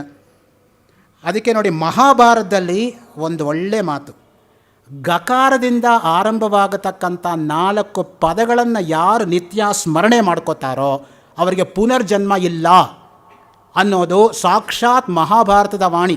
ಗೀತಾ ಗಂಗಾ ಚ ಗಾಯತ್ರಿ ಗೋವಿಂದೇತಿ ಹೃದಯ ಸ್ಥಿತೆ ಚತುರ್ಗಕಾರ ಸಂಯುಕ್ತೆ ಪುನರ್ಜನ್ಮ ನ ವಿದ್ಯತೆ. ಗೀತಾ ಮೊದಲನೇದು, 2ನೇದು ಗಂಗಾ, 3ನೇದು ಗಾಯತ್ರಿ, 4ನೇದು ಗೋವಿಂದ. ಗಕಾರದಿಂದ ಆರಂಭವಾಗತಕ್ಕಂಥ ಈ 4 ಯಾರು ಸ್ಮರಣೆ ಮಾಡ್ಕೋತಾರೋ ಅವರಿಗೆ ಮರುಜನ್ಮ ಇಲ್ಲ ಎಂಬತಕ್ಕಂಥ ಮಾತು ಬರುತ್ತೆ. ಇಂತಹ ಗಾಯತ್ರಿ ಮಂತ್ರದಲ್ಲಿ ಪ್ರಪ್ರಥಮವಾಗಿರ್ತಕ್ಕಂತಹ ಅಕ್ಷರವೇ ಓಂಕಾರ. ಓಂ ಭೂರ್ಭುವಸ್ವಃ ತತ್ಸವಿತುರ್ವರೆಣ್ಯಂ ಭರ್ಗೋ ದೇವಸ್ಯ ಧೀಮಹಿ ಧಿಯೋ ಯೋ ನ ಪ್ರಚೋದಯಾತ್. ಓಂ ಅಂದ್ರೇನು? ಓಂ ಅನ್ನೋ ಅಕ್ಷರವನ್ನು ಎಷ್ಟು ಮಟ್ಟಿಗೆ ನಮ್ಮಲ್ಲಿ ಆಳವಾಗಿ ಅಭ್ಯಾಸ ಮಾಡಿದ್ದಾರೆ ಅಂತ ಹೇಳಿದರೆ, ಯಾವಾಗ ನಾವು ಓಂಕಾರವನ್ನು ಉಚ್ಚಾರ ಮಾಡಬಹುದು, ಯಾವ್ಯಾವ ಸಂದರ್ಭಗಳಲ್ಲಿ ಓಂಕಾರವನ್ನು ನಾವು ಪಠಣ ಮಾಡ್ಬೋದು, ಓಂ ಅನ್ನೋದಕ್ಕೆ ಯಾಕೆ ನಾವು ಅಷ್ಟು ಬೆಲೆ ಕೊಡಬೇಕು ಅಂದರೆ, ಓಂಕಾರಶ್ಚಾತ ಶಬ್ದಶ್ಚ ದ್ವಾವೇತೌ ಬ್ರಹ್ಮಣ ಪುರ ಕಂಠಂ ಭಿತ್ವಾ ವಿನಿರ್ಯಾತೌ ತಸ್ಮಾನ್ ಮಾಂಗಲಿಕಾ ಉಭೌ ಅಂತ ಅಥಾತೋ ಬ್ರಹ್ಮಜಿಜ್ಞಾಸ ಬ್ರಹ್ಮಸೂತ್ರದ ಮೇಲೆ ಆಚಾರ್ಯ ಶಂಕರ ಭಾಷ್ಯದ ಮೇಲೆ ರತ್ನಪ್ರಭಾ ವ್ಯಾಖ್ಯಾನಕಾರರು 4ನೇ ಸಾಲಲ್ಲಿ ಆ ಮಾತನ್ನು ಹೇಳ್ತಾರೆ. ಓಂಕಾರ ಮತ್ತು ಅಥಾತೋನಲ್ಲಿರ್ತಕ್ಕಂಥ ಅಥ ಶಬ್ದ ಎರಡೂ ಕೂಡ ಸಾಕ್ಷಾತ್ ಬ್ರಹ್ಮನ ಕಂಠದಿಂದ ಹೊರಹೊಮ್ಮಿರೋದರಿಂದ ಬ್ರಹ್ಮನಷ್ಟೇ ಪವಿತ್ರ ಓಂಕಾರ ಅನ್ನೋದು. ಇನ್ನು ಯಾವ ಸಂದರ್ಭದಲ್ಲಿ ನಾವು ಓಂಕಾರವನ್ನು ಜಪ ಮಾಡ್ಬೋದು ಅಂತ ಸಹಜವಾಗಿ ಎಲ್ರಿಗೂ ಬರ್ತಕ್ಕಂಥ ಪ್ರಶ್ನೆ. ಅದಕ್ಕೆ ಮಂಖಕೋಶದಲ್ಲಿ ಒಂದು ಉತ್ತರ ಇದೆ. ನಮ್ಮಲ್ಲಿ ಅನೇಕ ಕೋಶಗಳಿದೆ ನೋಡಿ, ಅಮರಕೋಶ, ವೈಜಯಂತಿ ಕೋಶ, ಏಕಾಕ್ಷರ ಕೋಶ, ಅನೇಕಾಕ್ಷರ ಕೋಶ. ಅದೇ ತರಹ ಮಂಖಕೋಶ ಅಂತಲೂ ಒಂದು ಕೋಶ. ಅಲ್ಲಿ ಹೇಳಿದ್ದಾರೆ, ಅಭ್ಯುದಾನೆ ಅಭ್ಯುಪಗಮೆ ತೂಷ್ಣೀಂ ಭಾವೆ ಸಮರ್ಚನೆ ದಾನ ಪ್ರತಿಗ್ರಹಾದೌಚ ಓಂಕಾರೇಪಿ ಚ ಮಂಗಳೇ. ಈ ಎಲ್ಲ ಸಂದರ್ಭದಲ್ಲೂ ನೀವು ಓಂಕಾರವನ್ನು ಜಪ ಮಾಡ್ಬೋದು. ಅಭ್ಯುದಾನೆ ಅಭ್ಯುಪಗಮೆ, ಯಾರಿಗಾದರೂ ಸನ್ಮಾನ ಮರ್ಯಾದೆ ಮಾಡುವಾಗ ಓಂ ಅಂತ ಹೇಳಿಬಿಟ್ಟು ಮರ್ಯಾದೆ ಮಾಡ್ಬೋದು. ಯಾರಾದರೂ ಸನ್ಮಾನ ಸ್ವೀಕರಿಸೋವಾಗ ಅವರು ಕೂಡ ಓಂ ಅಂತ ಹೇಳಿಬಿಟ್ಟು ಅದನ್ನು ಗ್ರಹಿಸೋದು. ತೂಷ್ಣೀಂ ಭಾವೆ, ಸುಮ್ಮನೆ ಇರೋವಾಗ ಎಷ್ಟು ಕಷ್ಟ ಗೊತ್ತಾ ಸುಮ್ಮನೆ ಇರೋದು. ನಾವು ಹೇಳ್ಬಿಡ್ತೀವಿ, ಅವ್ರೇನ್ರಿ ಸುಮ್ಮನೆ ಕೂತ್ಕೊಂಡ್ಬಿಟ್ಟಿದ್ದಾರೆ. ಸುಮ್ಮನೆ ಕೂತ್ಕೊಳ್ಳೋದು ಅಂದರೆ ಬರೀ ಮಾತಾಡದೆ ಕೂತ್ಕೊಳ್ಳೋದು ಅಂತಲ್ಲ, ಇಂದ್ರಿಯ ನಿಗ್ರಹ ಇರಬೇಕು. ಯಾವ ಇಂದ್ರಿಯಗಳು ಹೊರಗಡೆ ಹೋಗಬಾರ್ದು, ನಮ್ಮ ಇಂದ್ರಿಯಗಳು ನಮ್ಮ ಅಧೀನದಲ್ಲಿರಬೇಕು. ಅದಕ್ಕೇ ಅಭಿರಾಜ ರಾಜೇಂದ್ರ ಮಿಶ್ರಾ ಅಂತ ಸಂಪೂರ್ಣಾನಂದ ಸಮೃತ ವಿಶ್ವವಿದ್ಯಾಲಯದ ಪ್ರಾಕ್ತನ ಕುಲಪತಿಗಳು 1989ನೇ ಇಸ್ವಿನಲ್ಲಿ ಜಾನಕಿ ಜೀವನಂ ಎಂಬುದಾಗಿ ರಾಮಾಯಣದ ಆಧಾರದ ಮೇಲೆ ಬರೆದಿರ್ತಕ್ಕಂತಹ ಮಹಾಕಾವ್ಯಕ್ಕೆ ಕೆ ಬಿರ್ಲಾ ಫೌಂಡೇಶನ್ನಿಂದ 1990ನೇ ಇಸ್ವಿನಲ್ಲಿ 50,000 ರೂಪಾಯಿ ಇದ್ದಂತಹ ವಾಚಸ್ಪತಿ ಪುರಸ್ಕಾರ ಪಡೆದಂತಹ ಗ್ರಂಥದ 21ನೇ ಸರ್ಗದ 21ನೇ ಶ್ಲೋಕದಲ್ಲಿ ಅವರು ಏನು ಹೇಳಿಸ್ತಾರೆ ಸೀತೆ ಬಾಯಿಂದ ರಾವಣಾಸುರನಿಗೆ ಅಂತ ಹೇಳಿದರೆ, ಕಿಮಿಂದ್ರ ಜಿತ್ತೇನ ವಿನಾ ಇಂದ್ರಿಯ ಜಿತ್. ರಾವಣಾಸುರ ಜಂಬಾ ಕೊಚ್ಕೋತಾನೆ, ಸೀತೆ ನನ್ನನ್ನೇನು ಅಂದ್ಕೊಂಡಿದ್ದೀಯಾ, ಇಂದ್ರನನ್ನೇ ಗೆದ್ದಂತಹ ಮಹಾನುಭಾವ. ಸೀತೆ ನಕ್ಬಿಟ್ಟು ಹೇಳ್ತಾಳಪ್ಪ, ಇಂದ್ರನನ್ನು ಗೆದ್ದರೆ ಎಷ್ಟು ಬಿಟ್ಟರೆ ಎಷ್ಟಪ್ಪ, ನಿನ್ನ ಇಂದ್ರಿಯವನ್ನೇ ನೀನು ಗೆಲ್ಲಿಲ್ವಲ್ಲಪ್ಪ. ನಿನ್ನ ಇಂದ್ರಿಯವನ್ನು ಗೆದ್ದಿದ್ರೆ ನೀನು ಯಾಕೆ ನನ್ನ ಹತ್ರ ಬರ್ತಾ ಇದ್ದೆ? ನಿನ್ನ ಹೆಂಡತಿ ಮಂಡೋದ್ರಿಯು ನನ್ನಷ್ಟೇ ಪತಿವ್ರತೆ. ಅಹಲ್ಯಾ ದ್ರೌಪದಿ ತಾರಾ ಸೀತಾ ಮಂಡೋದರಿ ತಥಾ ಪಂಚಕನ್ಯಾ ಸ್ಮರೇ ನಿತ್ಯಂ ಮಹಾಪಾತಕ ನಾಶನಂ. ಆ ದೃಷ್ಟಿಯಿಂದ ತೂಷ್ಣೀಂ ಭಾವೆ ರಮಣರು ಅದಕ್ಕೆ ಹೇಳಿದ್ದು ಶುಮ್ಮ ಇರು ಅಂತ. ಸುಮ್ಮನೆ ಇರಪ್ಪ, ಏನು ಮಾತಾಡಬೇಡ, ನೀನು ಸುಮ್ಮನೆ ಇದ್ಬಿಡು ಅನ್ನೋ ದೃಷ್ಟಿಯಿಂದ. ಸಮರ್ಚನೆ, ಯಾರಿಗಾದರೂ ಕೂಡ ನಾವು ಮರ್ಯಾದೆ ಮಾಡುವಾಗ ಆಗಲೂ ಕೂಡ ಓಂಕಾರವನ್ನು ಹೇಳ್ಬೋದು. ದಾನ ಪ್ರತಿಗ್ರಹಾದೌಚ, ಬೇರೆಯವರಿಗೆ ದಾನ ಕೊಡುವಾಗ ದಾನ ತೆಗೆದುಕೊಳ್ಳುವಾಗಲೂ ಕೂಡ ಓಂಕಾರವನ್ನು ನಾವು ಜಪ ಮಾಡ್ಬೋದು. ನೋಡಿ, ದಾನ ಅನ್ನೋದು ಎಷ್ಟು ಶ್ರೇಷ್ಠ ಅಂದರೆ ತ್ರಯೋಧರ್ಮ ಸ್ಕಂದ ಯಜ್ಞ ಅಧ್ಯಯನಂ ದಾನಂಚೇತಿ ಛಾಂದೋಗ್ಯೋಪನಿಷತ್ತು. ಧರ್ಮಕ್ಕೆ 3 ಕೊಂಬೆಗಳು: ಯಜ್ಞ, ಅಧ್ಯಯನ, ದಾನ ಅಂತ. ಯಜ್ಞ ಅಂದರೆ ಏನು ಅಂತ ನಾಳೆ ಹೇಳ್ತೀನಿ. ಅಗ್ನಿಮೇಳೆ ಪುರೋಹಿತಂ ಹೇಳುವಾಗ, ಯಜ್ಞಸ್ಯ ದೇವಂ ಋತ್ವಿಜಂ ಹೇಳುವಾಗ ಅದನ್ನು ಹೇಳ್ತೀನಿ, ಈಗ ಬೇಡ. ಈಗ ದಾನ ಅಂದರೆ ನೋಡಿ, ಎತ್ಕೋತ ನಮ್ಮ ಮನಸ್ಸಿಗೆ ಬರ್ತಕ್ಕಂಥದ್ದು ಯಾರಪ್ಪ ಅಂದರೆ ಕರ್ಣನ ಪಾತ್ರ. ಕರ್ಣ ಅಂದರೆ ದಾನ, ದಾನ ಅಂದರೆ ಕರ್ಣ. ನಾವು ಬೇರೆ ಮಾತೇ ಇಲ್ಲ. The most tragic character in entire Mahabharata, who had to take all the blames in spite of not being in anyway related to that was Karna. ಎಲ್ಲ ತಪ್ಪುಗಳಿಗೂ ತಾನೇ ಗುರಿ ಆಗೋ ಹಾಗಾಯಿತು. ಏನೂ ತನ್ನ ತಪ್ಪಿಲ್ಲದೆ ಹುಟ್ಟಿದಾಗಲೇ ತೇಲು ಬಿಟ್ಟಿರ್ತಕ್ಕಂಥ ಕುಂತಿಗೆ ಕೊನೆಗೆ ಮಾತು ಕೊಡ್ತಾನೆ ನೋಡಿ, ಅರ್ಜುನನ್ನ ಬಿಟ್ಟು ಇನ್ಯಾರನ್ನೂ ನಾನು ಮುಟ್ಟಲ್ಲ ಇದರಲ್ಲಿ ಅಂತ. ಭೀಮ ಸಿಕ್ಕೊಂಡಿರ್ತಾನೆ ಅವನ ಕೈಯಲ್ಲಿ, ಬೇಕಾದರೆ ಮುಗಿಸ್ಬಿಡ್ಬೋದಾಗಿತ್ತು, ಆದರೆ ಬಿಟ್ಬಿಡ್ತಾನೆ ಕರ್ಣ, ಯಾಕೆಂದರೆ ತಾಯಿಗೆ ಮಾತು ಕೊಟ್ಟಿದ್ದೀನಿ ಅಂತ. ನಮ್ಮಲ್ಲಿ ಒಂದು ಮಾತಿದೆ, ಕೆಟ್ಟ ಮಕ್ಕಳು ಹುಟ್ಟಬೋದು ಆದರೆ ಕೆಟ್ಟ ತಾಯಿ ಇರೋದಿಲ್ಲ ಅಂತ. ಕುಪುತ್ರೋ ಜಾಯೇತ ಕ್ವಚಿದಪಿ ಕುಮಾತಾನ ಭವತಿ. ಆದರೆ ಇಲ್ಲೇನಾಯಿತು, Kunti prove to be a bad mother and Karna prove to be a worthy son. ವ್ಯತ್ಯಾಸ ಆಗೋಯ್ತಲ್ಲಿ ಇದ್ದಿದ್ದು. ತನ್ನ ಮಗನಾಗಿರ್ತಕ್ಕಂಥ ಅರ್ಜುನನಿಗೆ ಸಹಾಯ ಮಾಡಬೇಕು ಅಂತ ದೇವೇಂದ್ರ ಬಂದು ಕೇಳ್ತಾನೆ, ಭವತಿ ಭಿಕ್ಷಾಂ ದೇಹಿ ಕಿಮಹಂ ದದಾಮಿ ಗೋಸಹಸ್ರಂ ದದಾಮಿ. 1000 ಹಸುಗಳನ್ನು ಕೊಡಲಿ ನಾ ದಾನನ. ನೇಚ್ಛಾಮಿ ಕರ್ಣ ನೇಚ್ಛಾಮಿ ಮುಹೂರ್ತಕಂ ಕ್ಷೀರಂ ಪಿಬಾಮಿ ಗವಾಮಯ ಕಿಂಕರಣೀಯಂ. ಬೇಡಪ್ಪ, 1000 ಹಸು ಇಟ್ಕೊಂಡು ನಾನೇನು ಮಾಡಲಿ, 1 ಹಸುದೇ ಹಾಲು ಕುಡಿಯೋಕ್ಕಾಗಲ್ಲ ಕೈಯಲ್ಲಿ, ಬೇಡ ಅಂತಾನೆ. ಆಯಿತು. ತುರ್ಗ ಸಹಸ್ರಂ ದದಾಮಿ, 1000 ಕುದುರೆ ಕೊಡಲಿನಾ, ಕುದುರೆ ಇಟ್ಕೊಂಡು ನಾನೇನು ಮಾಡಲಿಪ್ಪ, ಬೇಡ. ಆಯಿತು. ಪೃಥ್ವೀಂ ಜಿತ್ವಾ ದದಾಮಿ, ಭೂಮಿನೇ ಗೆದ್ದುಬಿಟ್ಟು ಕೊಡಲಿನಾ, ಭೂಮಿನೂ ಬೇಡ. ಶಿರಃ ಕರ್ತಯಿತ್ವಾ ದದಾಮಿ, ನನ್ನ ಕುತ್ತಿಗೆನೇ ಕಟ್ ಮಾಡಿ ಕೊಡಲಿನಾ, ಮಾಸ್ತು ಬೇಡ. ಇಮಾನಿ ಕವಚಾನಿ ಕುಂಡಲಾನಿ ದದಾಮಿ, ದದಾತು ದದಾತು. ಕೊಡು. ಅವನು ಬಂದಿರೋದೇ ಅದಕ್ಕೋಸ್ಕರ. ಶಲ್ಯ ಹೇಳ್ತಾರೆ, ಮೋಸ ಹೋಗ್ತಾ ಇದೆಯಾ ಕರ್ಣ, ಎಲ್ಲದ ಕೊಟ್ಬಿಟ್ಟಿಯಾ, ಕೊಟ್ಟರೆ ನಿನ್ನ ಆಪತ್ತಿಗೆ ನೀನೇ ಕಾರಣ, ದಾರಿ ಮಾಡ್ಕೋತೀಯಾ ಅಂತ. ಅದಕ್ಕೆ ಅವ್ನು ನಕ್ಬಿಟ್ಟು ಹೇಳ್ತಾನೆ, ದಾನ ಕೊಡೋವಾಗ ನನ್ನ ಕೈಯಲ್ಲಿದೆ, ಅವನ ಕೈಯಲ್ಲಿದೆ ನೋಡಪ್ಪ. ದೇಹಿ ಅಂತ ಅವನ ಕೈ ಕೆಳಗಡೆ ಇದೆ, ದದಾಮಿ ಅಂತ ನನ್ನ ಕೈ ಮೇಲಿದೆ. ಈ ದೇಹ ಯಾವತ್ತಿದ್ರೂ ನಶ್ವರನೇ. ಇವತ್ತಿದ್ದ ದೇಹ ನಾಳೆ ಇಲ್ಲ, ಯಾವತ್ತೋ ಬಿದೋಗುತ್ತೆ. ನಾವು ಈ ದೇಹತ್ಯಾಗ ಆದಮೇಲೆ ನಮ್ಮ ಜೊತೆಯಲ್ಲಿ ಬರೋದು ಯಾವುದು ಅಂದರೆ ಹೋಮ ಮಾಡಿದ್ದು, ದಾನ ಕೊಟ್ಟಿದ್ದು ಎರಡೇ ಅಂತ. ಶಿಕ್ಷಾ ಕ್ಷಯಂ ಗಚ್ಚತಿ ಕಾಲ ಪರ್ಯಯಾತ್. ನಾವು ಓದಿದ್ದೆಲ್ಲ ಮರ್ತೋಗುತ್ತೆ ಒಂದಲ್ಲ ಒಂದಿನ. ಸುಬದ್ಧ ಮೂಲಾಹ ನಿಪತಂತಿ ಪಾದಪಾಹ. ಆಳವಾಗಿ ಬೇರ್ಬಿಟ್ಟಿರ್ತಕ್ಕಂಥ ಮರಗಳು ಬಿದ್ದೋಗುತ್ತೆ. ಜಲಂ ಜಲಸ್ಥಾನಗತಂಚ ಶುಷ್ಯತಿ.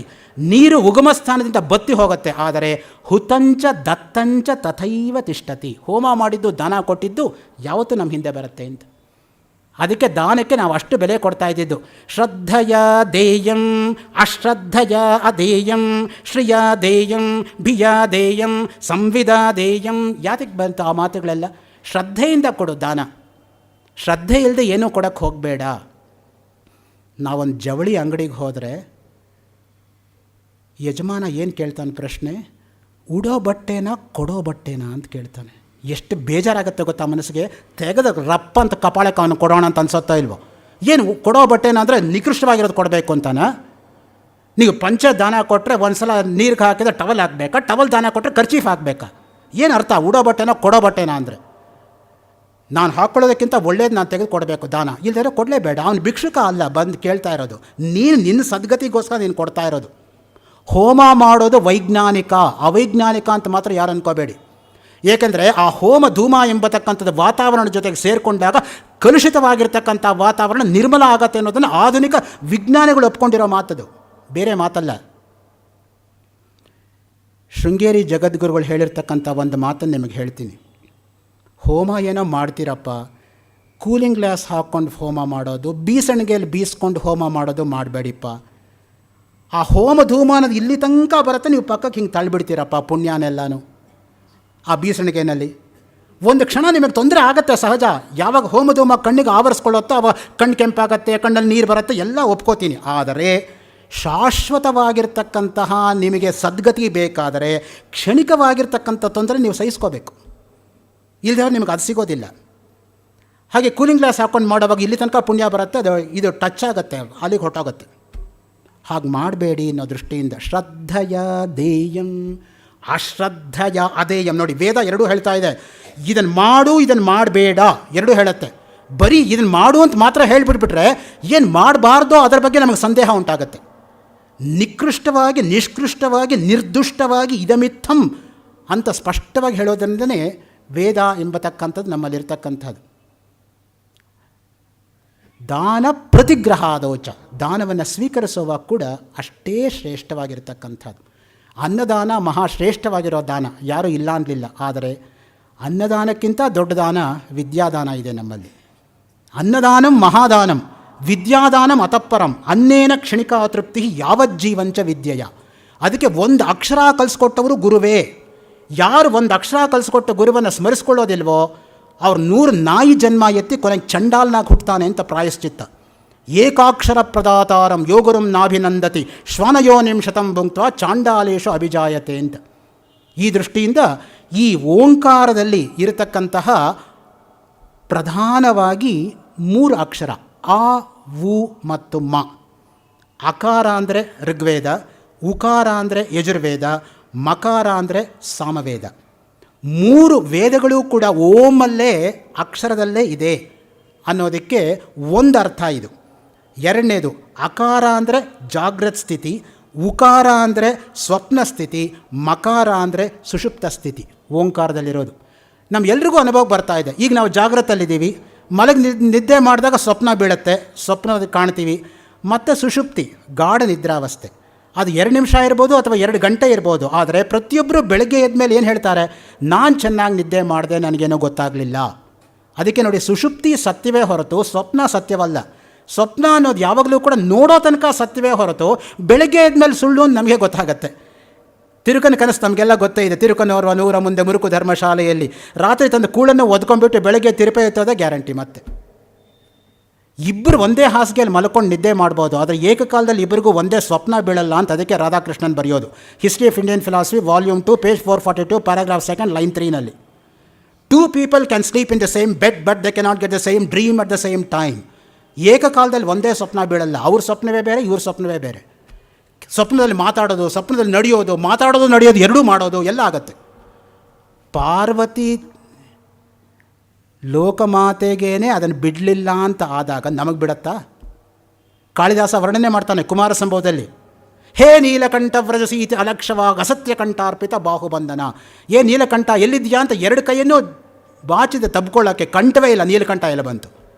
ನೋಡಿ, ಮತ್ತೆ ನೀಲಕಂಠ ಅನ್ನೋದು ವೈದಿಕ ಶಬ್ದ. ಕಾಳಿದಾಸ ಬರೀ ಶೃಂಗಾರ ಕವಿಯಲ್ಲ, ಬರೀ ನಿಸರ್ಗ ಕವಿಯಲ್ಲ, ಕಾಳಿದಾಸ ವೈದಿಕ ಕವಿ, ವೇದಾಂತ ಕವಿಯೂ ಹೌದು ಅನ್ನೋದಕ್ಕೆ ನಮಗೆ ಸಾಕಷ್ಟು ಪುರಾವೆಗಳು ಸಿಗತ್ತೆ. ಮನೋ ನವದ್ವಾರ ನಿಷಿದ್ಧ ವೃತ್ತಿ ಹೃದಯ ವ್ಯವಸ್ಥಾಪ್ಯ ಸಮಾಧಿವಶ್ಯಂ ಯಮಕ್ಷರಂ ಕ್ಷೇತ್ರ ವಿದೋ ವಿದುಹು ತಮ್ಮ ಆತ್ಮಾನಂ ಆತ್ಮನ್ ಅವಲೋಕಯಂತಂ. ಈ ಶ್ಲೋಕದಲ್ಲಿ ಯಾವುದು ವೇದಾಂತ ಪರ ಅಲ್ಲ ಹೇಳಿಪ್ಪ? ಕಾಳಿದಾಸನ ಮಟ್ಟ ಏನು ಅನ್ನೋದಕ್ಕೆ ಪ್ರತಿಯೊಬ್ಬರೂ ಕೂಡ ಬೆಳಗ್ಗೆ ಎದ್ಮೇಲೆ ಒಂದೇ ಉತ್ತರ ಕೊಡ್ತಾರೆ. ಸುಷುಪ್ತಿಲಿ ನೀವು ಹೆಂಗಿದ್ರಿ? ಗಾಢ ನಿದ್ರಾವಸ್ಥೆ, ನಾನು ಚೆನ್ನಾಗಿ ನಿದ್ದೆ ಮಾಡಿದೆ, ನನಗೇನೋ ಗೊತ್ತಾಗಲಿಲ್ಲ. ನೋಡಿ, ಪ್ರತಿಯೊಬ್ಬರು ಒಂದೇ ಉತ್ತರ ಕೊಡ್ತಾರೆ. ನಿದ್ದೆ ಅನ್ನೋದು ಪ್ರತಿಯೊಬ್ಬರೂ ಕೂಡ ಅಪೇಕ್ಷೆ ಪಡ್ತಕ್ಕಂಥದ್ದು. 6 ಗಂಟೆ ಚೆನ್ನಾಗಿ ನಿದ್ದೆ ಮಾಡಿದ್ರೆ ಒಳ್ಳೆ ಲವಲವಿಕೆಯಿಂದ ನಾವು ಮರುದಿನ ಕೆಲಸ ಮಾಡೋಕ್ಕಾಗತ್ತೆ. ವಿವೇಕಾನಂದರು ದಿನಕ್ಕೆ 1 ಗಂಟೆ ನಿದ್ದೆ ಮಾಡ್ತಾ ಇದ್ದಿದ್ದು. ಯಾರೋ ಕೇಳಿದ್ರಂತೆ, how is it Swamiji we see you always awake when do you sleep ಅಂತ. ಅವ್ರು ಹೇಳಿದ್ರಂತೆ, 1 hour meditation is equal to 6 hours of sleep, I did not sleep ಅಂತ. ನಾವಿದ್ದೇವಲ್ಲ ನಿದ್ದೆ ಮಾಡೋಕ್ಕೆ, ಅವರು ನಿದ್ದೆನೇ ಮಾಡಿಬಿಟ್ಟಿದ್ದಾರೆ, ಲೋಕ ಕಾರ್ಯ ಮಾಡೋರು ಯಾರು ಹಾಗಿರುವಾಗ. ಸೊ ಆ ದೃಷ್ಟಿಯಿಂದ ಕೆಲವರಿಗೆ ಭೀಷ್ಮಾಚಾರ್ಯರಿಗೆ ಇಚ್ಛಾ ಮರಣ ಇದ್ದ ಹಾಗೆ ನನ್ನ ಕೆಲವು ಸ್ಟೂಡೆಂಟ್ಸ್ಗೆ ಇಚ್ಛಾ ನಿದ್ರೆ. ಮೆಜೆಸ್ಟಿಕಲ್ಲಿ ನನ್ನ ಜೊತೆ ಬಸ್ ಹತ್ತಾರೆ, ಕಾರ್ಪೊರೇಷನ್ಗೆ ಬರೋಷ್ಟೊತ್ತಿಗೆ ಸ್ಟ್ಯಾಂಡಿಂಗ್ ಸೀಟಲ್ಲಿ ಗೊರಕೆ, ನಂದ ಟಾಕೀಸ್ ಬರೋ ಟಕ್ಕಂತ ಎದ್ಬಿಟ್ಟು ಕಾಲೇಜಿಗೆ ಬಂದುಬಿಡ್ತಾರೆ. ಇಚ್ಛಾ ನಿದ್ದೆ ರೀ ಅವರಿಗೆ. ಭೀಷ್ಮಾಚಾರ್ಯಗೆ ಇಚ್ಛಾ ಮರಣ ಇದ್ದ ಹಾಗೆ. ನಾನು ಅದಕ್ಕೆ ಹೇಳ್ತೀನಿ, I envy you, I say how well you sleep and how you utilise your time in relaxing to get afresh to listen to the lectures ಅಂತ. ಸೊ ಯಾತಕ್ಕೆ ಹೇಳ್ತಾ ಇದ್ದೀನಿ ಅಂದರೆ, ಇದು ಒಂದು ಡೈಮೆನ್ಷನ್ನು. ಅಕಾರ ಜಾಗ್ರತ್ತು, ಉಕಾರ ಸ್ವಪ್ನ, ಮತ್ತು ಮಕಾರ ಅನ್ನೋದು ಸುಷುಪ್ತಿ. ಹಾಗೆಯೇ ಅಕಾರ ಅನ್ನೋದು ಬ್ರಹ್ಮಚರ್ಯ, ಉಕಾರ ಅನ್ನೋದು ಗಾರ್ಹಸ್ಥ್ಯ, ಮಕಾರ ಅನ್ನೋದು ವಾನಪ್ರಸ್ಥ. 3 ಆಶ್ರಮಗಳಿಗೆ ಓಂಕಾರ ಎಂಬತಕ್ಕಂಥದ್ದು ಕರೆಸ್ಪಾಂಡ್ ಆಗುತ್ತೆ ನೋಡಿ. ಬ್ರಹ್ಮಚರ್ಯ ಆಶ್ರಮದಲ್ಲಿ ವೇದಾಧ್ಯಯನ, ಅಗ್ನಿ ಕಾರ್ಯ, ಇದು ಮುಖ್ಯವಾಗಿರ್ತಕ್ಕಂಥದ್ದು. ಅಗ್ನಿ ಕಾರ್ಯ ಮಾಡ್ತಕ್ಕಂಥ ಒಟುವಿಗೆ ಕೈಯಲ್ಲಿ ಹೆಂಗಿರುತ್ತೆ ಅಂದರೆ ಅಗ್ನಿ ಅನ್ನೋದು ಪ್ರಜ್ವಲಿಸ್ತಾ ಇರುತ್ತೆ ಯಾವಾಗಲೂ ಕೂಡ. ನಡೆದಿರೋ ಘಟನೆ ಅಂತ ನಾನು ಕೇಳಿದ್ದೆ ನಿಮಗೆ ಹೇಳ್ತಾ ಇದ್ದೀನಿ. ಮೈಸೂರು ಮಹಾರಾಜರು ಯಾರಿಗೋ ಪಂಡಿತರಿಗೆ ಜೋಡಿ ಶಾಲು ಕೊಟ್ರಂತೆ, ಅವರು ಎಡಗೈಯಲ್ಲಿ ಇಸ್ಕೊಂಡ್ರಂತೆ. ಮಹಾರಾಜರು ಹೇಳಂತೆ, ಅಲ್ಲ ಸ್ವಾಮಿ, ಪ್ರತಿನಿತ್ಯ ಯಾರು ಸಾಮಾನ್ಯ ಸಮುದಾಚಾರ, ಸಾಮಾನ್ಯರಿಗೂ ಗೊತ್ತು, ಏನೇ ಕೊಟ್ಟರೂ ಕೂಡ ಬಲಗೈಯಲ್ಲಿ ಇಸ್ಕೋಬೇಕು, ಎಡಗೈಯಲ್ಲ ಅಂತ. ತಾವು ಎಡಗೈ ಓಡ್ತಾ ಇದ್ದೀರಲ್ಲ ಅಂತ. ಅದಕ್ಕೆ ಅವ್ರು ಹೇಳಿದಂತೆ, ಮಹಾಪ್ರಭುಗಳ ಅಪ್ಪಣೆ ಆದರೆ ನಾನು ಆ ಶಾಲುನ ಬಲಗೈಯಲ್ಲಿ ತೊಗೋತೀನಿ, ಪರಿಣಾಮ ಏನಾಗತ್ತೆ ಅಂತ ನೀವು ನೋಡ್ತೀರಾ ಅಂದ್ರಂತೆ. ಶಾಲು ಬಲಗೈಯಲ್ಲಿ ತೆಗೆದುಕೊಂಡ್ರೆ ಉರಿದು ಬಿದ್ದೋಯ್ತಂತೆ ಶಾಲು ಕೆಳಗೆ. ಅಗ್ನಿ ಕಾರ್ಯ ಮಾಡೋ ಕೈ ಅದು. ಆ ಅಗ್ನಿ ಅನ್ನೋದು ಆ ರೀತಿಯಾಗಿ ಪ್ರಜ್ವಲಿಸ್ತಾ ಇರುತ್ತೆ ಯಾವಾಗಲೂ ಕೂಡ. ಅದಕ್ಕೆ ಯಾವಾಗಲೂ ಆ ಬ್ರಹ್ಮಚಾರಿ ಹೇಗಿರ್ತಾನೆ ಅಂದರೆ ಸಾಕ್ಷಾತ್ ಅಗ್ನಿಯ ಸ್ವರೂಪ. ವಿಷ್ಣು ಸಹಸ್ರನಾಮದಲ್ಲಿ 24 ನಾಮಗಳು ಅಗ್ನಿಗೇ ಮೀಸಲಾಗಿದೆ. ಅದನ್ನು ನಾಳೆ ಹೇಳ್ತೀನಿ, ಅಗ್ನಿಯ ಡೈಮೆನ್ಷನ್ ಹೇಳುವಾಗ ಯಾವ ರೀತಿಯಾಗಿ ಅಗ್ನಿಗೂ ಮತ್ತು ವಿಷ್ಣುಗೂ ಸಂಬಂಧ ಅಂತ. ಈಗ ಬೇಡ. ಮುಂದೆ ಅಕಾರ ಅಂದರೆ ವಾಕ್, ಉಕಾರ ಅಂದರೆ ಮನಸ್, ಮಕಾರ ಅಂದರೆ ಪ್ರಾಣ. ನೋಡಿ, ವಾಕ್, ವಾಗಂಬ್ರಣಿ ಸೂಕ್ತ ಅಂತಲೇ ಸೂಕ್ತ ಇದೆ ಋಗ್ವೇದದಲ್ಲಿ. ವಾಕ್ ಅಂದರೆ ಏನು, ವಾಕ್ಗಿರ್ತಕ್ಕಂಥ ಡೈಮೆನ್ಷನ್ಸ್ ಏನು. ಮೂಕ ಕವಿಗಳ ಮೂಕ ಪಂಚಾಶತ್ ತಮಗೆಲ್ಲ ಗೊತ್ತೇ ಇದೆ. ಆ ಮೂಕ ಪಂಚಾಶತ್ ಬರೆದ ಆದಮೇಲೆ ಅವರಿಗೆ ವಾಕ್ ಬಂತು ಅಂತ ಕೂಡ ಒಂದು ಮಾತಿದೆ. ಯಾಕೆಂದರೆ ಅವರ ನಿಷ್ಠೆ ಅನ್ನೋದು ಆ ರೀತಿಯಾಗಿತ್ತು. ಮೂಕಂ ಕರೋತಿ ವಾಚಾಲಂ ಪಂಗುಂ ಲಂಘಯತೆ ಗಿರಿಂ ಯತ್ಕೃಪಾತಮಹಂ ವಂದೇ ಪರಮಾನಂದ ಮಾಧವಂ. ನೋಡಿ, ಮೂಗನಿಗೂ ಕೂಡ ಮಾತು ಬರೋದಕ್ಕೆ ಸಾಧ್ಯ. ನನಗಿದನ್ನು ಸ್ಮರಿಸ್ಕೊಂಡಾಗ ಒಂದು ಘಟನೆ ನೆನಪಾಗತ್ತೆ. 64 ವರ್ಷದ ಹಿಂದೆ ಶೃಂಗೇರಿಯಲ್ಲಿ ನಡೆದ ಘಟನೆ.